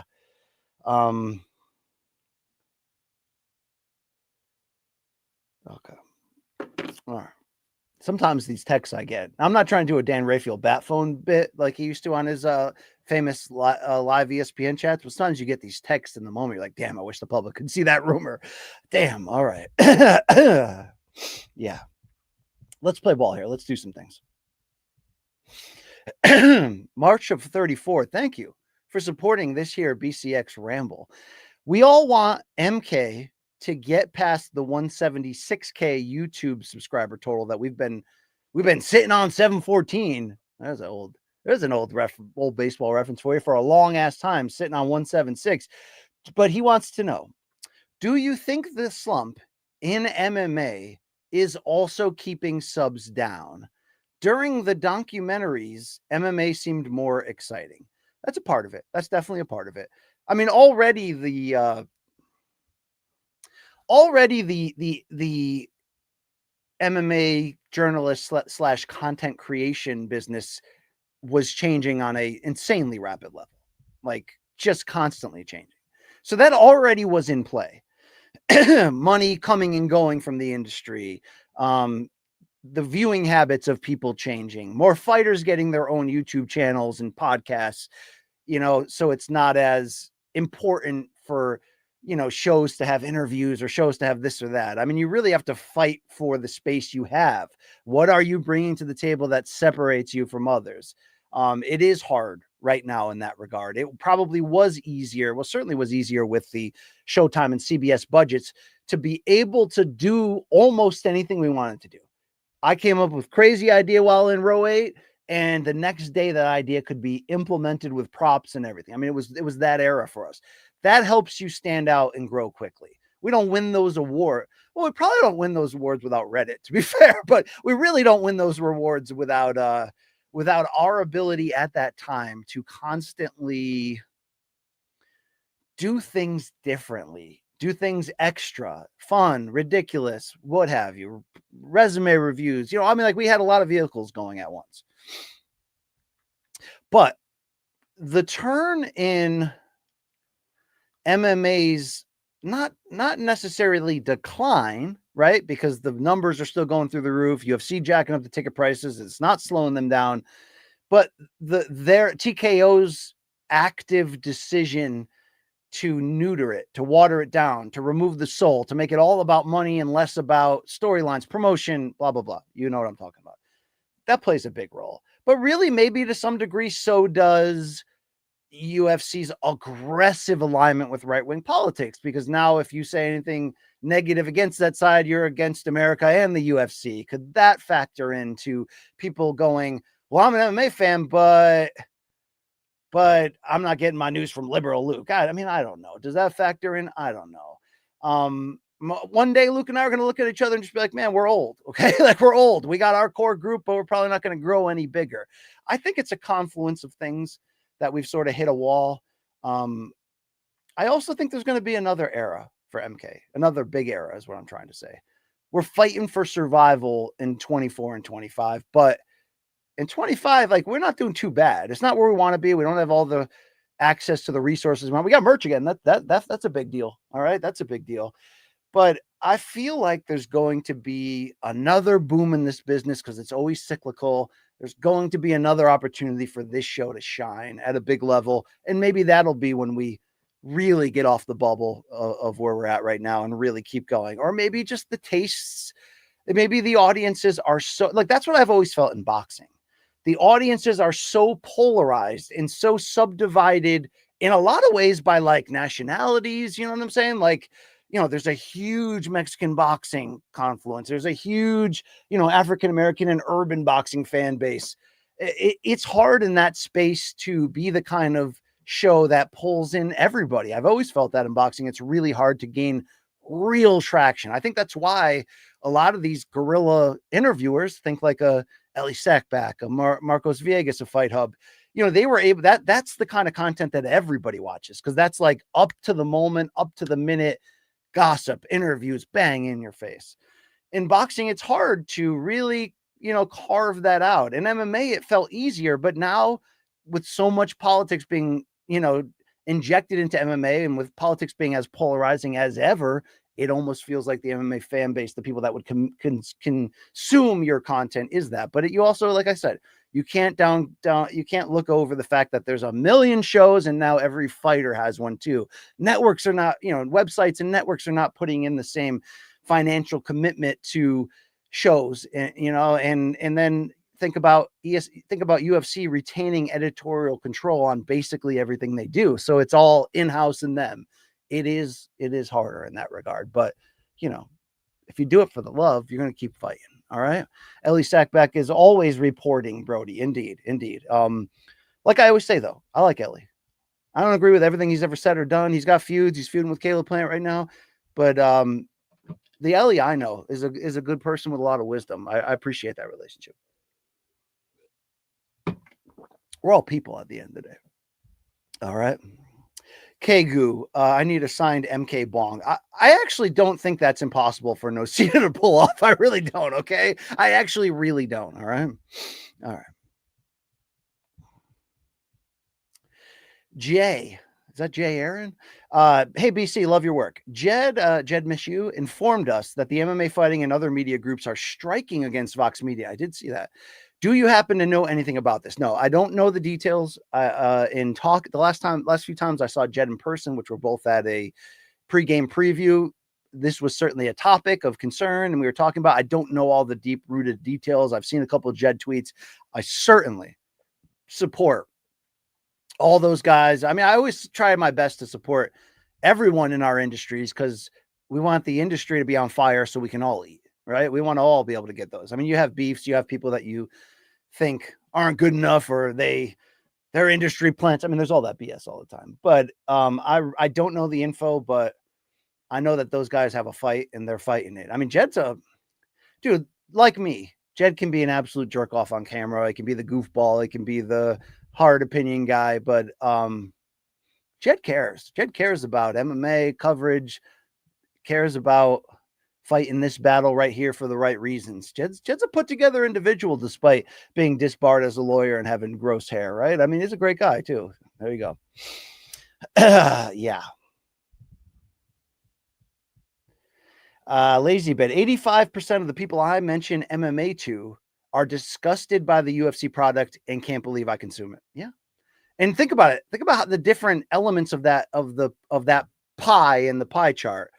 Of the people that are disgusted or disgruntled, it doesn't just mean the people that are like, I used to watch it and it was always worth watching, and now it just doesn't feel like it is.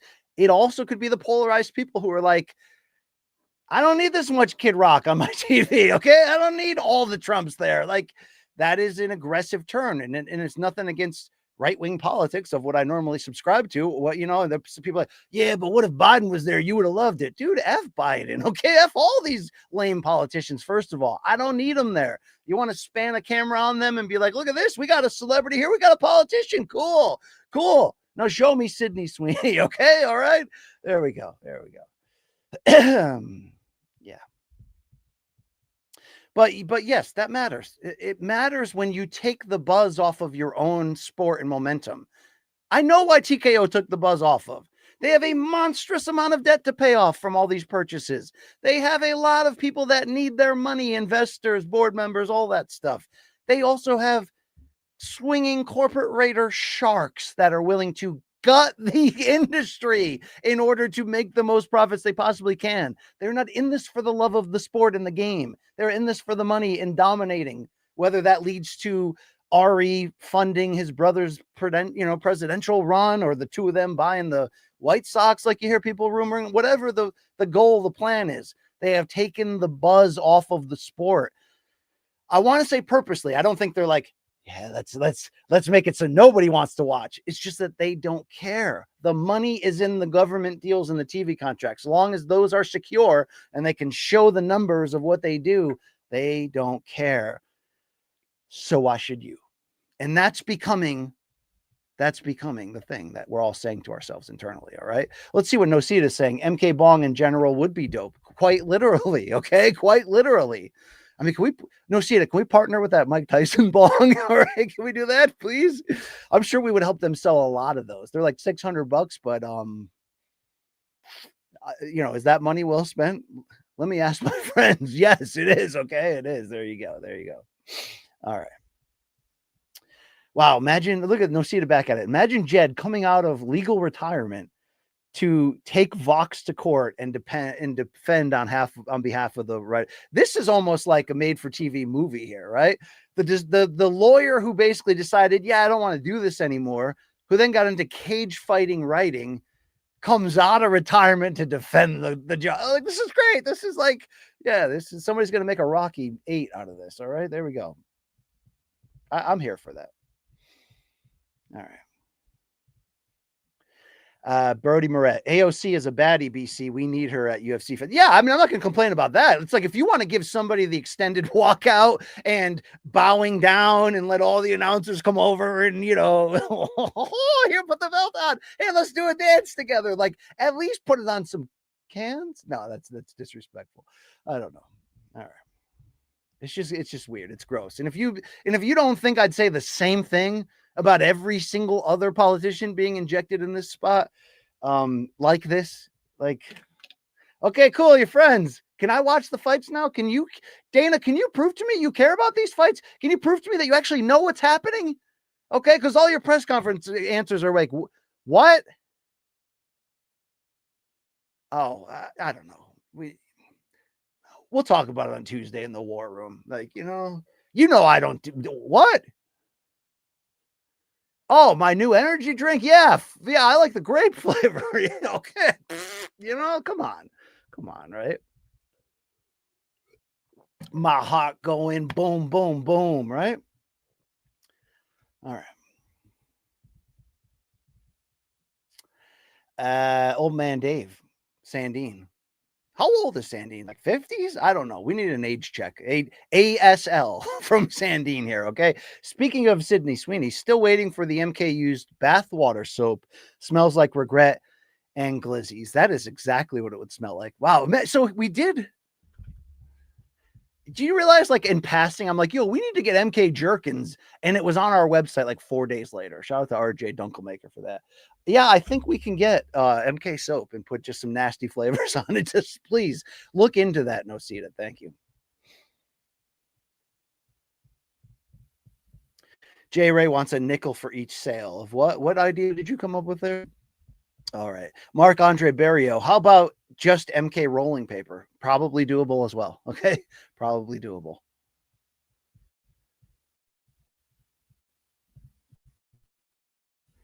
Lazy, but I call hot dogs shaboing boings. Interesting. That's weird. We got pretty weird here. Let's go back into where we were. All right. Here we go. From Brody. BC, I have an album request for you. Heaven or Las Vegas. I like you, Brody. You might be an absolute weirdo in person. I can't prove this yet, but I like you. So you want this Heaven or Las Vegas by the Cocteau Twins? This is gonna take me to a all male review or what? All right, there we go. I'm gonna check it out. I'll tell you what. I'll check it out Monday morning on the train ride to Meadowlark there. So there we go. Thank you, Brody. Have not heard of this. Have not. You can't make me. Well, okay, you just did. All right, there we go. Heard that already. Thank you so much, Jay. James Blankley just signing in to support the cause here. Thank you so much, Jimmy Jam. Okay, JB, my guy. Hold on. Let me respond to the lady. Why don't you guys check out this touching video for a second, okay? You just touch gloves. Why do you need to touch the gloves again? You just touch gloves.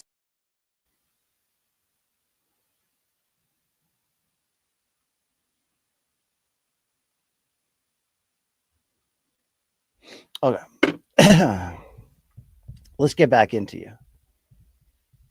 Old man Dave back at it. Appreciate you, Dave S. Shout out and good luck to our MMA podcast friends at Vox Media. I think today is the last day for new contract or they strike. Okay, so you had more info than I did. I'm going to reach out to Jed as well. You just kind of kicked me in the buttocks to do that. So I appreciate the support of this pod, and let's send out some good feels over there to Jed and company. A lot of great people over there I like, okay? We're talking about AK Lee. That's my guy too, all right? A lot of good people over there. All right. Let's hear from Having a Cow with fantastic support for this show. Thank you very much. I mean, are you kidding me right here? Let's go. Let's go. All right. Thank you for your support. Sorry for these delays, Just, marital negotiations. I'll probably lose, but we'll keep it going. All right. What's the highest DoorDash tip you ever got?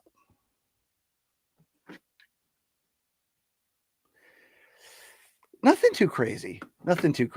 I think the most money I ever made. Did this stop voice texting recording? The most money I ever made was either Super Bowl Sunday or Valentine's Day, but I never received, even the times that I went above and beyond for great service, like multiple calls from the CVS to say your flavor of Arizona iced tea isn't available and sugar-free. Do you want the, I like that, like just.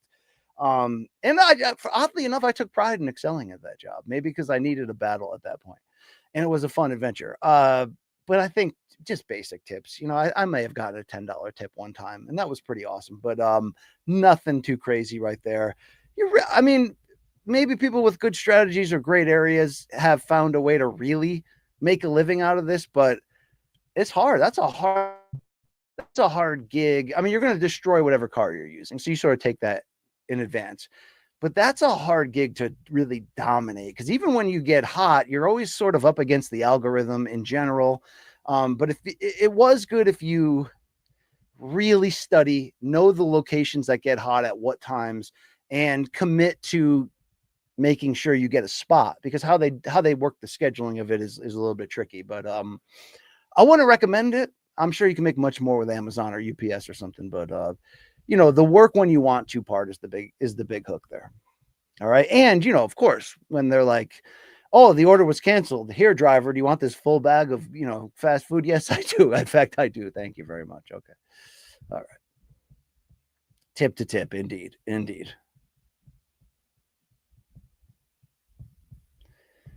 All right. Let's go over to Devin Tuck. All right. Tuck that mangine in, would you, Dev? What it do, BC? Favorite MMA YouTuber? You guys keep asking me this. I really don't watch a lot. I do watch a lot of MMA On Point. So shout out to Balian and Jason and Tommy Toehold. Those good guys, by the way. No, they're obviously, their content is very focused, angled, and purposeful, and it's great. In terms of personalities that I follow, not a ton, really not a ton. I mean, I've already told you I like the Below the Links show there with Mike Heck. They do a great job. I love appearing on it. Love appearing on Submission Radio with Dennis, but I wouldn't say I got to that point where I felt like it's negative returns listening to your competitors in this game, because inevitably you're going to pull from some take that is deep in your brain that you forgot you heard on this show, or that show spawned it. And, I just want to be as pure and authentic as I can. So that is a big part of it.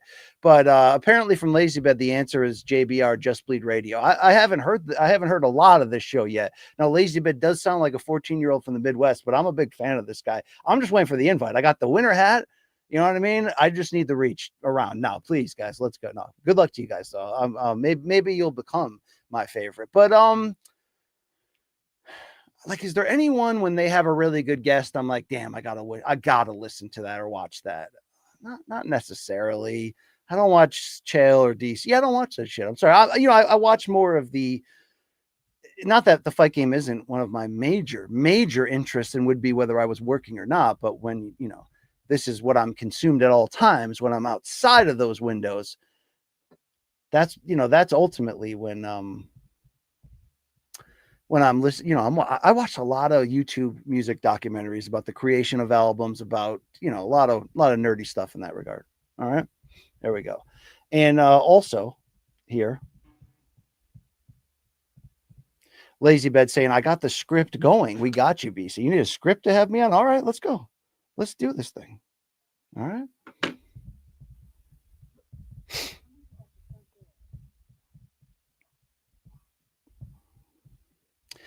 All right, we'll hear from Jay one more time here. My guy, thank you for coming back in. What were you doing on February 11th, 1990, Tyson versus Douglas? Great question. Obviously, I wished I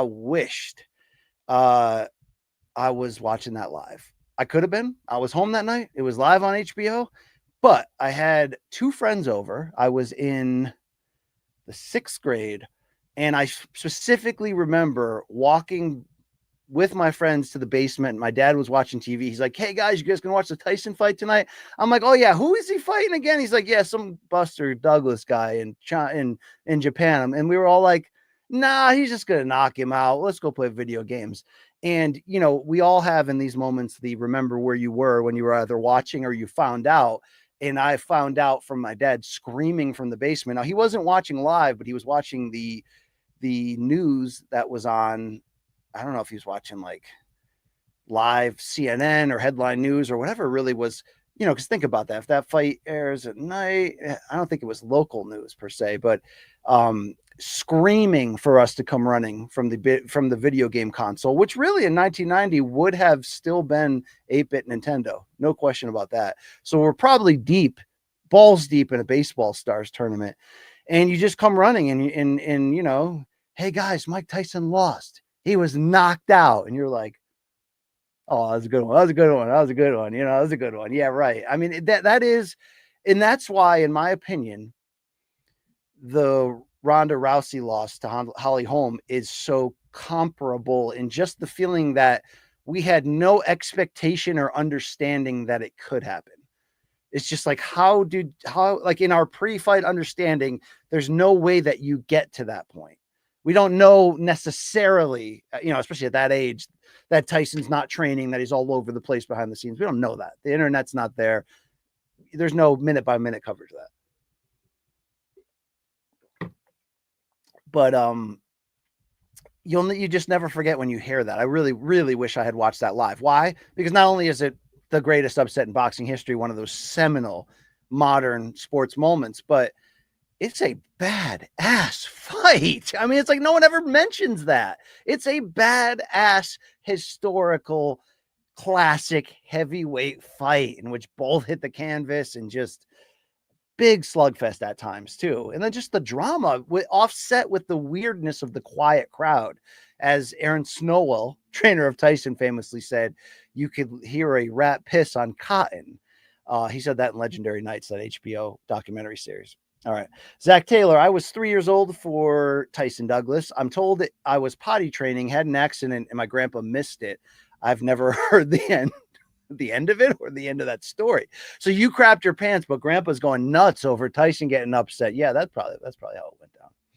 Old Man Dave, Rousey Holm was the fight that brought me all into MMA. Interesting. That's the thing I always ask Okamoto about, because he was there at the stadium there in Australia, of just like, what the hell? I asked the same thing to all my friends that were at Pacquiao Marquez 4. What the hell did that feel like? What was those feelings and emotions? Because watching that, I was watching that at ESPN, Rousey Holm. I mean, it felt like my entire world was flipped upside down. Like, what? I mean, and, you know, it was domination, and you're watching it happen. You're watching this car come up to the edge of the cliff, but you're like, nah, she'll fix this. She'll turn at the last moment. And she got head kicked at the last moment, and the fight was over. Holy crap. All right, there we go. Arturo sliding in. Do you agree with Tyson that the referee gave Douglas a long count for him to recover? This was a major issue after the fight. Major. And there was belief because of the connections of Don King that he was somehow going to find a way to get this overturned to like a no contest, because he had, or in that stretch, basically in the entire run of Don King's prime, there was always rumors of he had paid off the judge, he had paid off the referee. Richard Steele was his house referee. I mean, there was always that going on. When people lost to Don King fighters, the first thing they'd say. So, okay, is there a story there? I mean, technically, yes, but I don't think it was insanely egregious. I don't think it was mishandled. You know, it's always crazy when the knockdown happens, because before the referee can begin the count, he has to make sure that the other fighter is firmly back in the neutral corner. And that's the fuel behind the long count, right? The famous Dempsey-Tunney rematch where Dempsey didn't, did he have a case in that one? Yeah, that was a long ass count. He also didn't go to the neutral corner. That was like the first major fight that had that rule. He was trying to stand over him and, you know, throw it down. So there's always that confusion where the referee goes from, okay, he's in the neutral corner. Now let me pick up the count from the guy at ringside, the guy, the bell ringer, who's, you know, 4, 3, 4, and pick it up from there. There's a lot of chaos going on in that moment. It technically was long, but I don't think it was egregious enough to become a monster scandal that would tease the need to even think about changing that to a no contest, whatever. Again, I'm more of the belief that you let human error. If you're going to pay humans to be the referee, let them do it. Like, oh yes, obviously, is there situations where if you can have instant replay and you can do it quickly and it can stop someone from being just outright screwed when everyone saw what happened, I do support that too, as long as it's handled efficiently. But ultimately, this is part of the wrinkles of the game. We aren't perfect, you know. The people, they're humans. These things happen. I just hate that they kind of. I just hate for Buster Douglas that, you know, because he got fat from the media tours of becoming champion and having all this money. I mean, he got a ridiculous amount of money for that first title shot against Evander Holyfield that, you know, you get knocked out for, because Steve Wynn of you know, the Las Vegas casino magnate badly wanted that fight and put up an insane amount to where, like, you know, what was Douglas making, like 28 million or something crazy for that fight? So, you know, he came in there overweight, not mentally where he needed to be. It was basically all the issues he had in his career leading up to it came back all at once. More money, more problems in a lot of ways. But I wish that his entire run, now he did get, you know, he got late night TV appearances. He even got a video game at that time. It was supposed to be a Tyson video game, and it became a Sega Buster Douglas game because he won. But that's it. That's it. It fell apart right after that. And half of his short reign was, you know, this knockdown, this long count debacle. So there you go. There you go. Brody says, Mike Goldberg saying it takes a lot of energy to be a rock star when Holly Holm was kicking Ronda's ass is the funniest UFC moment ever. It's definitely one of them to some degree. So you want to be an Ultimate Fighter, right? All right. BC, the user having a cow just dropped 100 Canadian buckaroonies into your pocket. Can we give him a hoot and a holler? Good Lord. Does this really happen? My God, you people are amazing.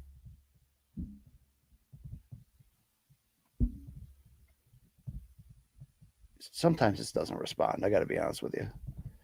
Or maybe I'm just a noob to technology. Very possible. All right. Very possible. All right. I see this guy having a cow. Wow. Wow, brother. Thank you so much. Thank you so much for supporting the cause. Put a little cashola. This is for my Fortnite skins. Hell yeah. Thank you for that. All right. Much love. Much love around this place. I mean, it's a grift doing this, but I appreciate it. All right. I don't feel good. Yeah, I do. I feel great. Thank you so much. All right. 50 and 50 from this fella. Amazing. Thank you, Mr. C, for calling me out, shouting me out to that. Mr. C back at it. BC, thoughts on Audioslave and thoughts on Vanishing Point, the 1971 film. Now, I definitely have not seen Vanishing Point. Let me bring this up quickly.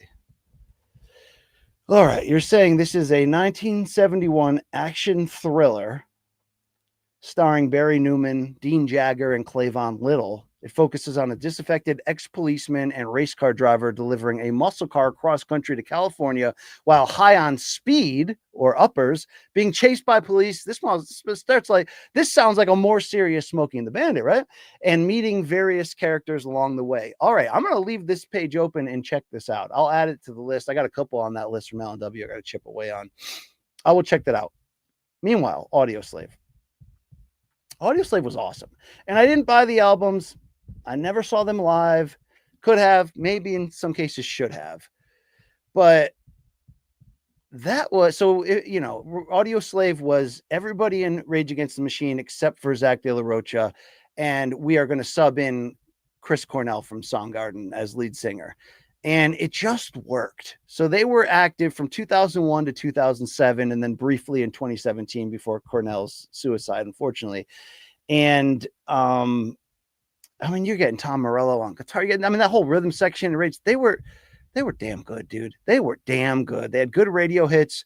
I now in hindsight kind of wish I did see them live, and that was during the stretch when I was seeing a shit ton of concerts. So it's kind of weird how I didn't fall in during that time. And I saw Ozzy, Twisted Sister during that stretch. I saw a lot of bands in all different genres, but just a really heavy sound with some of Cornell's best work. And, the really big hits on there.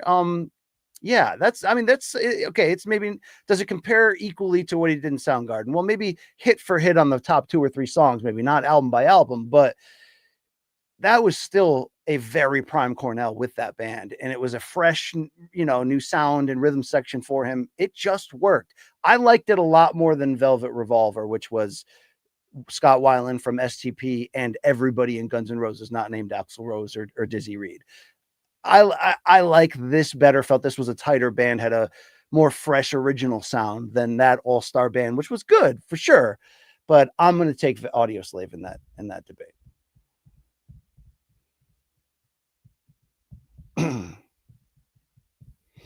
All right, MMA Fanatic is here. Thank you for supporting here.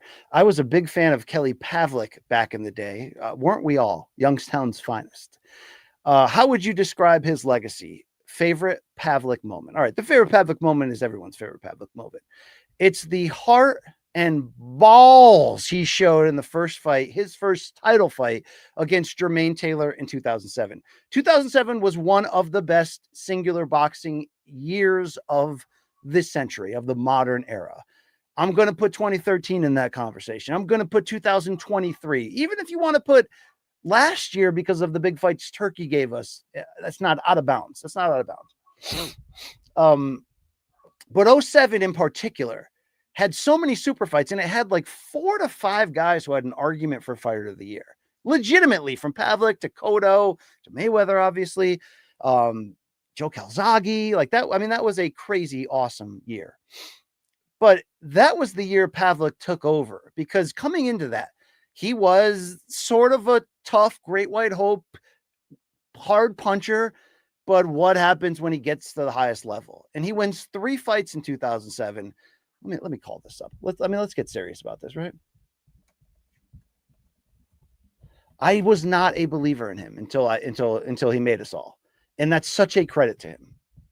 And the legacy inevitably will be that it fell apart while he was still on top. The drinking, some bad decision making, and then suddenly he's just out of the sport, right? But overall, the Ghost goes 40-2 with 34 KOs. During that unbeaten run, I just didn't believe it was going to happen for him. So he starts 2007, knocks out Jose Luis Zatuche in the 8th round, a strong knockout. Then it's the fight with Edison Miranda, and that's a 28-1 Edison Miranda. That's where if he's got a backbone, maybe he's a better boxer than Miranda, the Colombian slugger. But remember, Miranda broke Arthur Abraham's jaw and nearly took the middleweight title from him in a very close fight. And that's a 7th round TKO where I was like, okay, for real. The man is for real. But can he beat Jermaine Taylor? And that's still the best Jermaine Taylor. You know what I'm saying? Won both Bernard Hopkins fights. The Jermaine Taylor experience as undisputed champion, it wasn't perfect. You know, you had the close Corey Spinks win that kind of brought his stock down. Exciting draw with Winky Wright. And unfortunately, we don't get a rematch because Winky turned down the big money.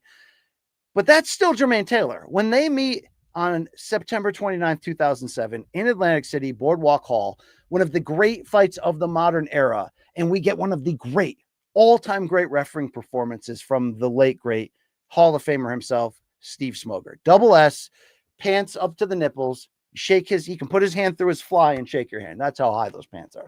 But Double S with the purple latex gloves, he'll let you play. He'll let you fight.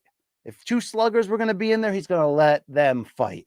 Him letting Kelly Pavlik have the time to get up from an absolutely disastrous knockdown in round 2 at a point where Pavlik was almost getting too cocky. He's looking to line up Taylor. He's got his hands down. He's almost, and he got caught and he paid for it. Well, what's his defining moment? Getting up off the canvas, shaking off the cobwebs, and then moment by moment picking apart Jermaine Taylor before the absolutely breakthrough, iconic 7th round stoppage win.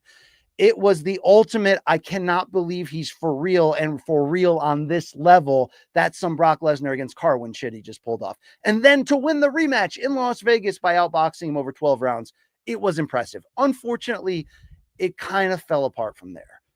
Gets the showcase win over Gary Lockett. Fights Bernard Hopkins at 170, is a huge favorite in this fun catchweight fight, and gets beaten so bad over 12 rounds that Hopkins is hugging him and giving him advice after on like how to bounce back from it. Just got schooled, just got demoralized. Does this play into the drinking issue that would play? I don't know. I don't know enough about that. But he would defend his titles against Rubio, against Espino. And then in 2010, people forget that this was a fun fight. The fight with Sergio Martinez for the middleweight title. Same arena there, Boardwalk Hall in Atlantic City.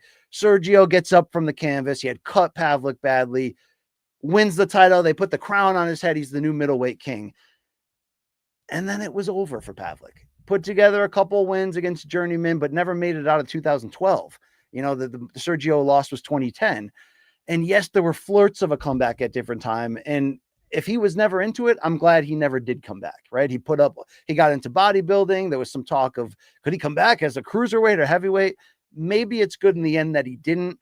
At the time that he walked away for good, he was linked to a lot of big fights that were, that were going to happen that never did. One of those being Canelo, I think, right? It was Canelo, right? Is that the big one? Or was it Paul Williams? What am I thinking of? That big fight he was attached to, but it didn't happen. Either way, he was a very good, fun fighter. I think he overachieved to some degree, but it was over. It was quickly over. He couldn't hold it together. And I wish he would have gave himself a better chance, but that happens in this game. In both sports, that happens. That happens. Brody Moret says, did people think Pavlik was going to cook Hopkins before the fight? Yes, they did. Yes, they did. They thought they were going to beat the bags off him. Really, really. I mean, that was the run that he was on, and he was a puncher. And everyone, to understand, like every one of these Bernard Hopkins old school fights, or when I say old school fights, I mean an old Bernard Hopkins in a big fight. Like, okay, Bernard Hopkins, when he beat Trinidad, was such a breakthrough win, and people thought he was too old at that point, and what's going to happen. But I think that restored that he's still the man. When he goes against Oscar, becomes the undisputed champion, people are on board with 38-year-old, 40-year-old Hopkins is a thing, and he's viable, and this is incredible.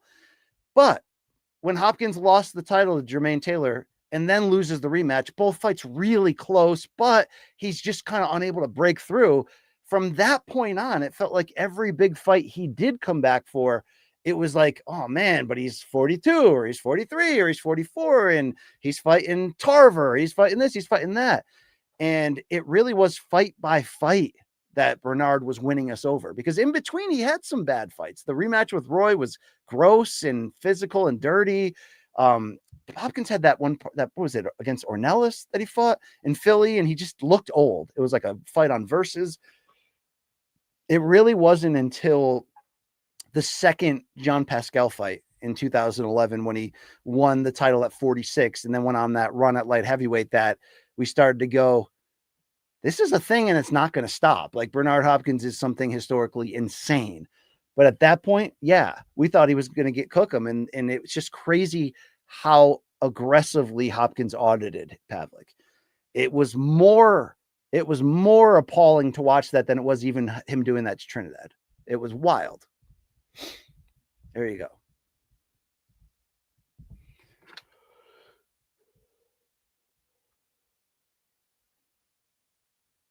All right.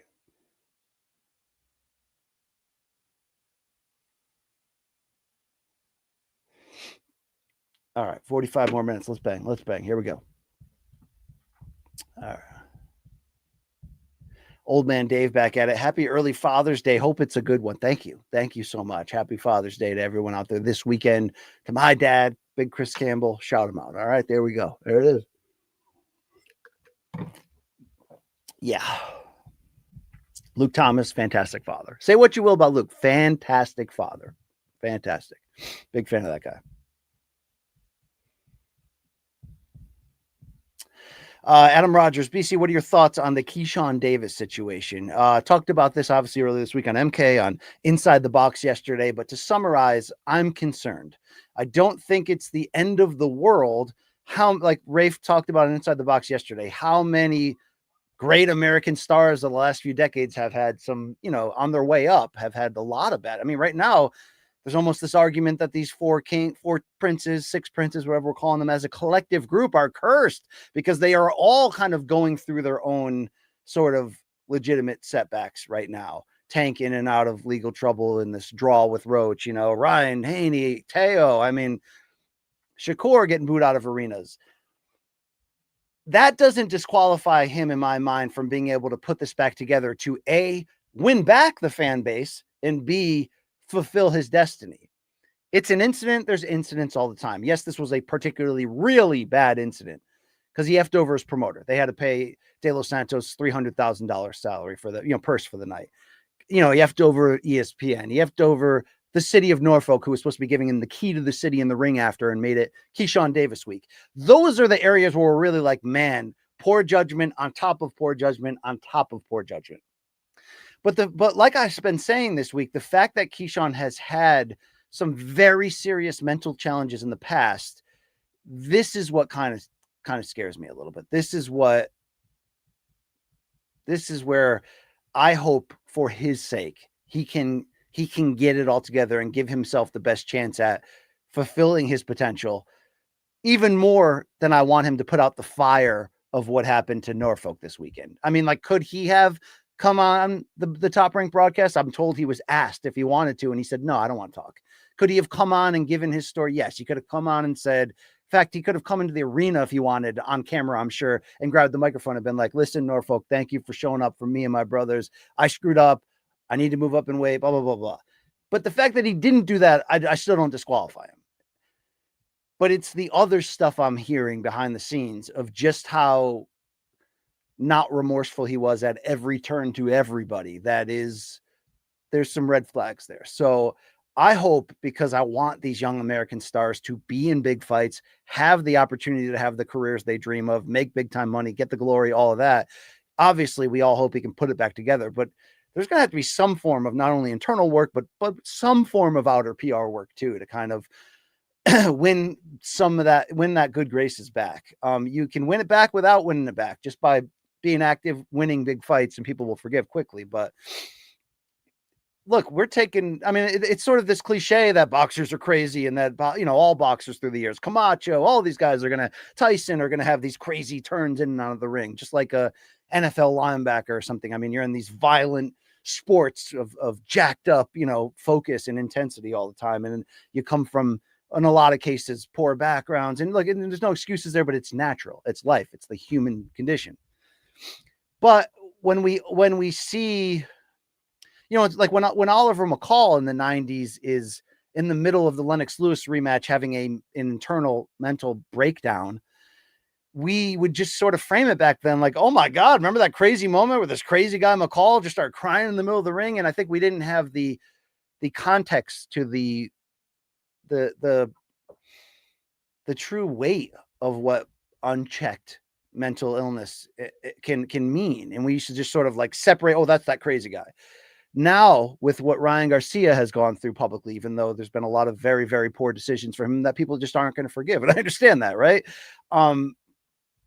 I just really want to make sure, given how dangerous these combat sports really are, that these guys have the resources they need to, for the, you know, at the very least, to take care of their family and take care of themselves, to put their best foot forward. And boxing doesn't seem to have a lot of infrastructure for that necessarily. Boxing's a very scattered sport, but we're at a different point in time, even for fighters. For Jamal Charlo to come out on the microphone now and be like, everyone out there, if you're going through something, like, take it seriously, talk to somebody. Like, to me, that's a big step forward in sort of, and I get that not everybody's in this game. Maybe you don't suffer in these areas, or maybe you, like, Rafe's always honest about it when we joke around the podcast. He's like, I wish people kind of kept this stuff to themselves. And, I think it's dangerous to do that, but I understand his take on that. But I'm more concerned about Keyshawn, the individual, figuring out himself than him coming out and apologizing to the crowd. But either way, it's a really bad situation and a really bad downturn. Maybe it's exactly what he needed for humility or for whatever. I don't know. The proof will be in the pudding. But I hope that he's not rushed back into the ring before he's ready. I hope that whatever support structure he has behind the scenes is taking this serious enough, because this isn't just a crash out, as the kids like to say. This was some really bad, compounded, self-implosive behavior here. There we go. All right. I mean, you said it, Ham Sandwich. Getting cracked in the head while having mental issues is not good at all. No, it's not. It's certainly not. But that's where we're at. That's why you want people to be of the most sound mind to make the decision to be in this sport. We have a tolerance for crazy behavior because of it. It's also exciting. I mean, look, I said it yesterday on the pod. I'm not going to hide from it. As much as it was poor sportsmanship for him and his brother to attack the Albrights and attack them twice, and oh my God, like, yeah, it's self-implosive and all that. It's also part of the stuff that gets us like, oh shit, like, this is like real life. It's like when you're a pro wrestling fan and there's an angle that's so real that you're like, damn, that makes me want to believe. There's an entertainment part of this that's sort of like, wow, this is like a reality soap opera here. But let's take care of our people at the same time, please. All right. Steven, if Inoue, Nakatani, it's going to happen. I don't know if it's end of 25 early, probably better early 26. Let's let MJ Akhmadaliev get his final, his chance at Inoue finally. Let's let Nakatani, as Rafe said yesterday, get a feel for 126. 122. Make the debut, get a real feel for it. But it's going to happen, and I want it in the Tokyo Dome, and I want it as big as possible. And I still have to favor Inoue. Nakatani's a young gun, southpaw, knows how to weave in and out and handle distance, can punch. But Inoue does seem to have is the bigger fighter in a sense, and he does seem to have the edge in a few different categories. But that's why you fight the fights. Inoue's getting up there. We're finding now that people are catching up to him, particularly in this division, whether it's the knockdown against Luis Neri, the war he had there with Cardenas for a hot moment there on May 4th. But you favor Inoue, but you need to see it. I love it for Japan. I love it for, let's go. 2 top 10 pound for pound guys, both undefeated. Let's freaking go. That's a big one. But it's not going to be a big one in the American fan eyes of casual sports for sure, which kind of reminds me of not just the really big fights that Chocolatito got a part of, but Calzaghe Kessler in 2007, where in the States, no one's talking about it, but in boxing and in Europe and Wales and everywhere, it's one of the biggest fights you could have made in the pageantry and the fight itself. Watch Joe Calzaghe versus Mikkel Kessler from Millennium Stadium and tell me from 2007 that ain't passion. I mean, Calzaghe getting hurt early and, oh God, what a fight. All right. Beef Lamon, baby. I miss Crystal Pepsi, Beef says. Why does BC make me crave old school soda? Because I'm a decrepit dirtbag who grew up in an era where, we get on that bicycle every day and go to that corner store and get some of that gross, disgusting stuff. You know how many times I got on a bicycle and bought Jolt Cola from Marty's Corner in Naugatuck? Yeah, shout it out, right? Jolt Cola was like, oh man, we're not with our parents. We can buy the drug soda. You know what I'm saying? Rafe's still on that liquid crack. That's what I'm saying. Crystal Pepsi was decent. I like 7-Up Gold a little bit more, but both went away pretty fast. Both feel weird because it doesn't look like it tastes, but they got to try it. Let's hear from Rundem Chi. Yeah, Joe, that's what I'm saying here, bro. Thank you for coming back in. If you had to describe Joe has the best deep cut music questions that align with life here. Shout out to Joe. If you had to describe your hometown, Naugatuck, Connecticut, the ultimate factory town, with a record, what would you pick?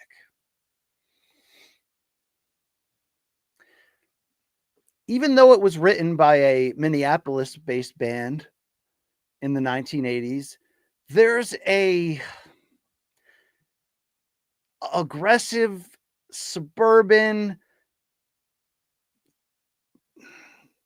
ratty sounding consistency to the mid 80s classic album Let It Be by the Replacements that is part of that early post-punk, early alternative rock, like, you know, the beginning formations of alternative indie rock, even though you can go back to Paul McCartney's Ram, his second full-length solo album, as maybe being the birth of indie rock, if you want to connect those dots. But there's something grimy about that record. It's pop and folk, not folk. It's really just pop rock delivered through a post-punk vision of messiness and angst and passion, but underlying sadness to it. That listening to that record makes me feel like I'm in my hometown, and it is such a great record. It really is. I mean, I think it is right up there in that era with REM's first two records, you know, and I don't love that era, but in that genre, these are the kings of it. That new wave, you know, we used to call it new wave. Now it's sort of early alternative rock, but Let It Be by, just the fact that, and I tried when Showtime sent me to Minneapolis to replace Jim Gray one time. I tried to, it turned out to be too long of a walk and I didn't get an Uber, but I wanted to go visit the suburban house of where the album cover was shot, where Westerberg is sitting on top of that second floor, you know, overhang there above the porch, and didn't make it out there. But those type of, like, you know, filming locations of classic movies, or in this case, album cover locations, that fires me up. I love that stuff. One time, by the way, when I was hosting PBC on Fox in 2019, I was going out to LA like every 2 weeks, and it would always be last minute, like, oh, we're going to do 3 episodes in an 8-day stretch. You're going to come out here.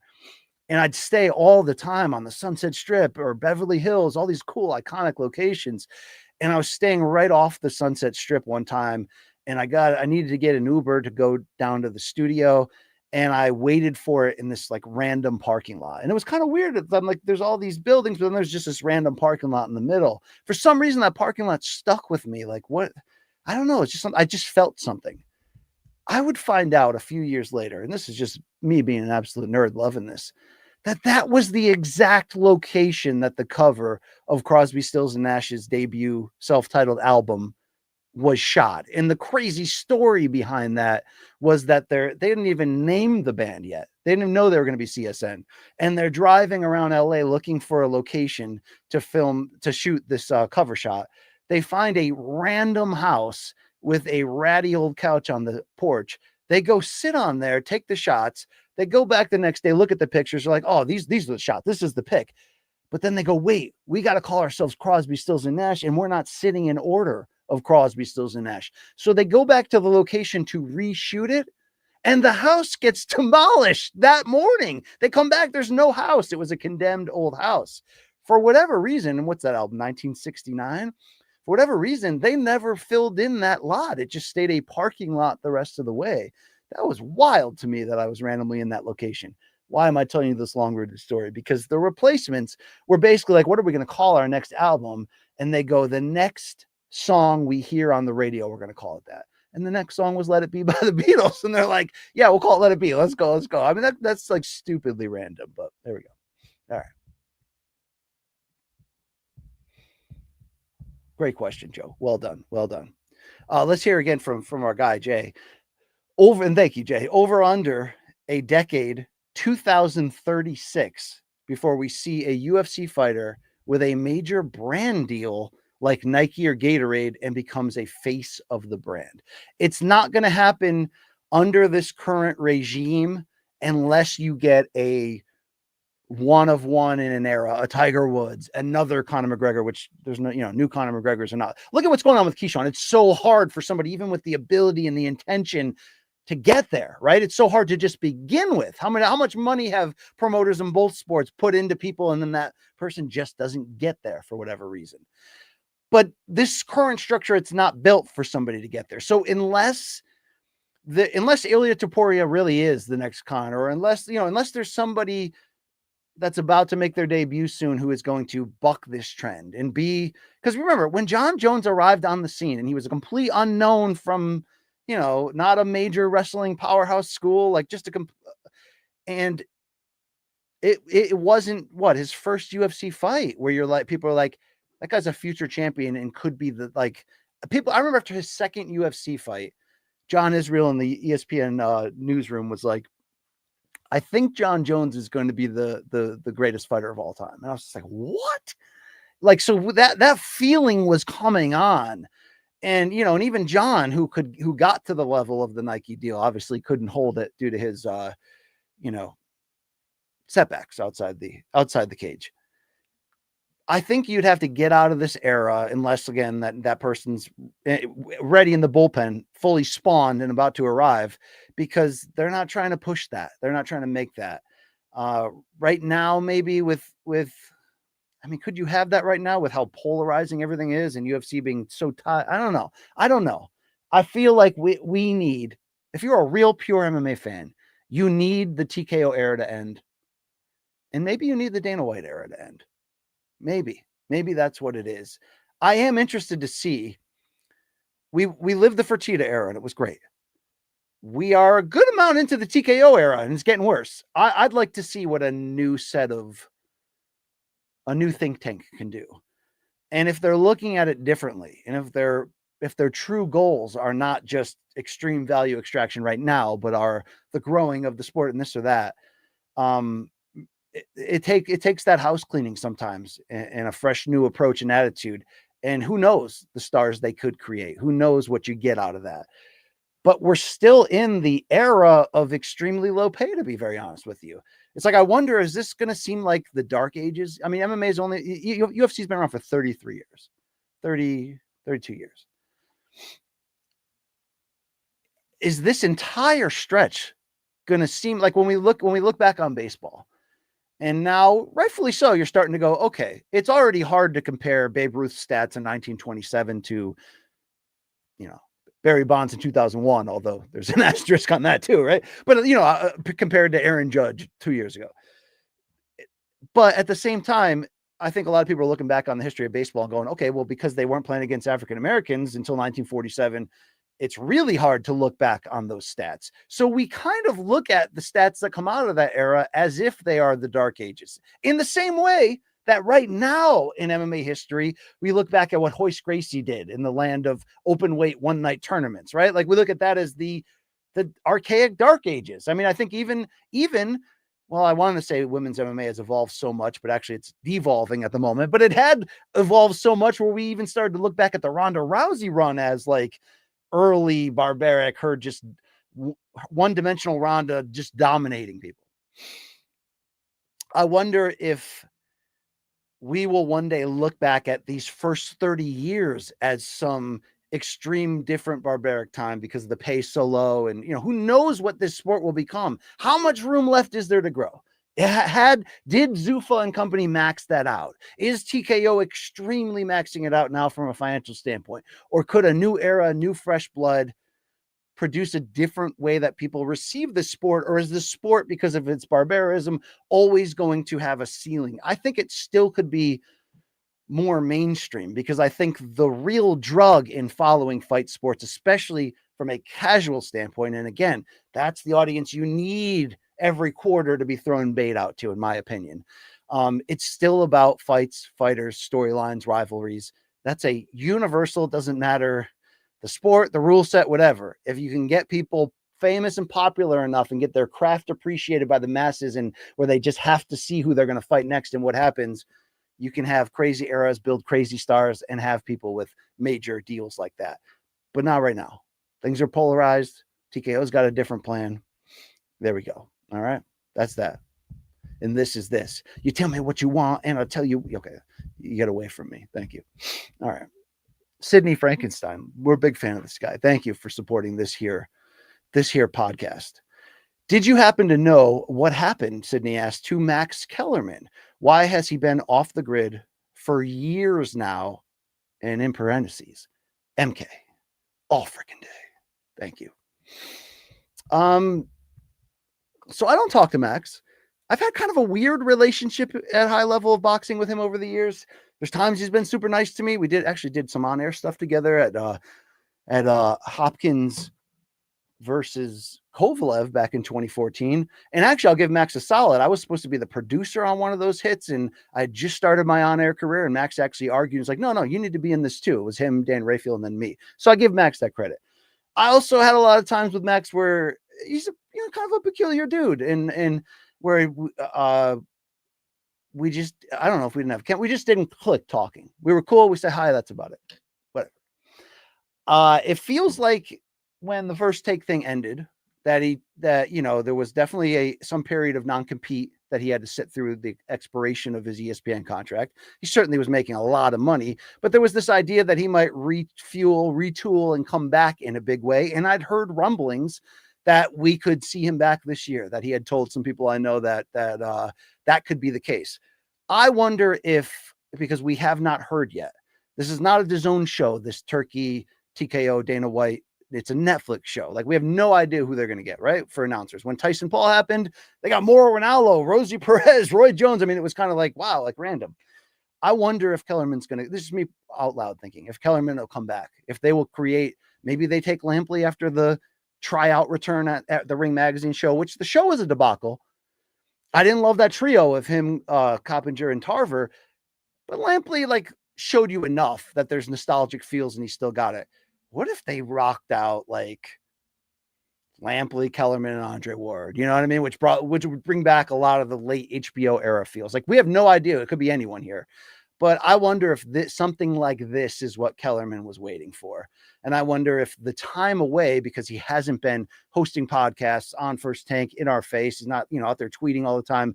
I think it'll be well received. And I think we can get this. I mean, look, Max is one of the all-time greatest in boxing you could tell he was a student of Larry Merchant, right? Of being able to tell you something so poignantly and so, and fire you up for the fight related to that.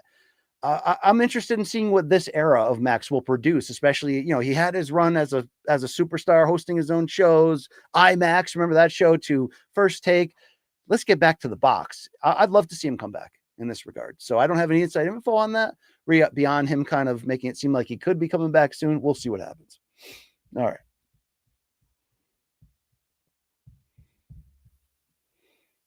Brody Moret, Stephen A. Smith is going to block Kellerman from getting the job. Imagine if they put out Stephen A. Smith has called boxing in the past, like some top ranked shows, and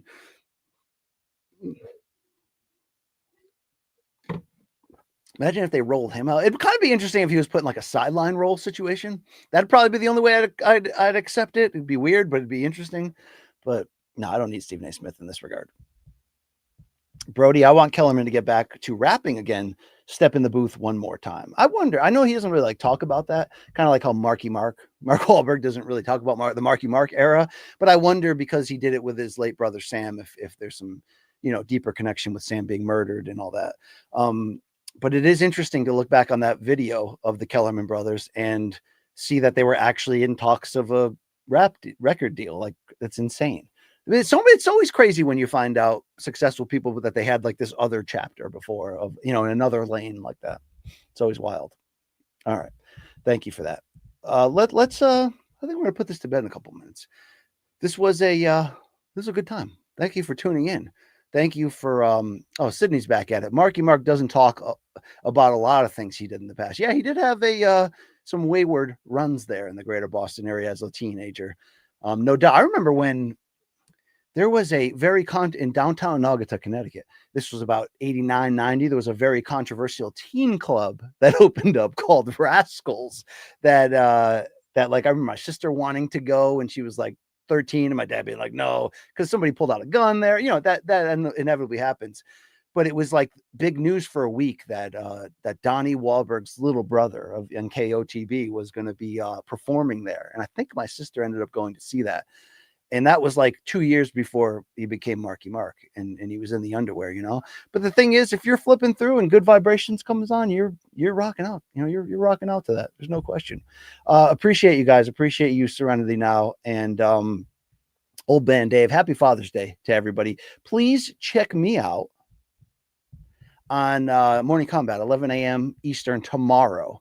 Luke Thomas and myself, Long Island Luke, we're gonna have a great time, and then we're gonna have some fun fights this weekend. We got UFC Atlanta. I love the man, I love the co-man. Let's go. Let's freaking go. Cody Garbrandt's back on that thing. I mean, there's a couple interesting, maybe not interesting matchups, but names. I mean, Cody Garbrandt, Ione Barcelos. Barcelos is a favorite. That's pretty interesting. Cody Brundage back. Paul Craig, maybe for the last time back. Chiesa against Court McGee. Turn back the clock. We got some weirdness. They even buried Ricky Simone and Demopoulos in the curtain jerker.